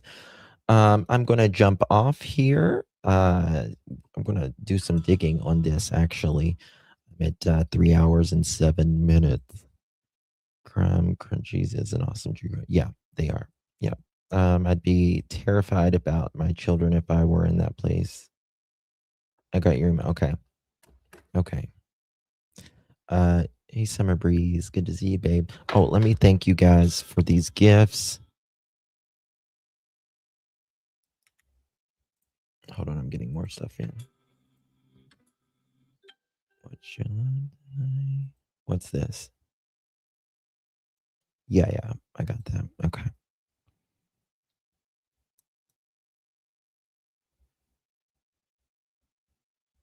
There might be something there. So I'm going to have to check that out. But again, guys, I keep going back to I think that they will be very interested in I'm still interested in the Luke Daly thing, but I'm also interested in I still go back to some things with MG and stuff. And they're looking at some more things. T-May, thank you so much for the 10 jewels. Really do appreciate you, my dear. Thank you so much. Christy, thank you for the 200 jewels. Really appreciate you, my friend. Angie Bailey, thank you for the 200 jewels. The flow state, my dear. Really, really appreciate you very, very much. Let me see here. And Edward, thank you so much for the flow state just now, my dear. Really, really appreciate you very much. Karen, thank you for the 200 joules, my friend. Very kind of you. Tanya, thank you for the 30 joules. Really appreciate you. Meredith, thank you so much for the 200 joules. Appreciate that very much. Deborah, thank you for the 200 joules. Appreciate you, dear. Joan, thank you for the 250 joules, the red card. Appreciate you, my dear. Taco Cat, thank you for the 400 joules, the 2 flow states, my dear. Pam, thank you for the 200 flow state, my dear. Appreciate you. Cosmic, thank you for the thumbs up. Jewel, appreciate you, love. Supergirl, thank you for the flow state. Appreciate you very much. CZ, thank you for the stars. Appreciate you, dear. Clippy, thank you for the stars. Appreciate you. Taco Cat sent another flow state. Appreciate you, friend. Peekaboo, thank you for the party hat, the 20 joules. Appreciate you very much. Team Mama, thank you for the 6-7. Appreciate you very much. And What's Up, thank you for the 30 joules. Appreciate you very, very much. Edward, thank you again for the flow. Appreciate you very much, my friend. You guys are very kind and generous. I do appreciate all your support. Special thanks to mods, members, everyone in chat. Really does mean so much. You guys keeping me here. I appreciate you. Thank you, Tina. What's Up? Thank you for the gift, my dear. Appreciate you. Okay. Scroll down to this link. One second. Okay. All right. Checking out some things here. Thank you, Farm Girl. So we're checking out these things right now so some of the things are checking out that we're verifying. So I want to kind of get on this. If you want to remain anonymous, you can pick up that reward at a neutral location that is decided. Often a place like a post office, that reward will likely be given to you in cash. And I know. Yep, Minnie. That's exactly what I'm saying. Need to look into that. So yeah, I'm gonna dig a little bit, guys, on this and see. Kind of interesting. So happy birthday to Peekaboo, and of course our Hey Jude as well. Really appreciate you guys very much. All right, guys, I'll see you guys on the next one. Thank you to my Kick viewers. Guys, make sure you are subbed up to my Kick, because I will be doing live streams over there when I won't be anywhere else. So I've been on Kick for several years, but I am just recently getting back on there as well. So I've been doing some streams on there. I'm trying to share it out. One of my mods, can you drop my Kick? I greatly appreciate it. Make sure you're subbed up over there, because there will be times I won't be here on YouTube, but I'll be only on Kick. Finally found it. Awesome. It's under Justin or Justice for All over there, I think it is.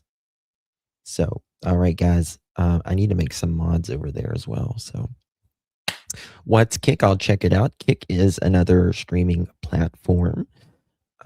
It's similar to YouTube, but without a lot of the rules. Sassy's on Kick now. There you go. All right, guys. Thank you all so much. Get some rest, everyone. Hug your loved ones. You only get so many trips around the sun. Good night, everyone, and God bless.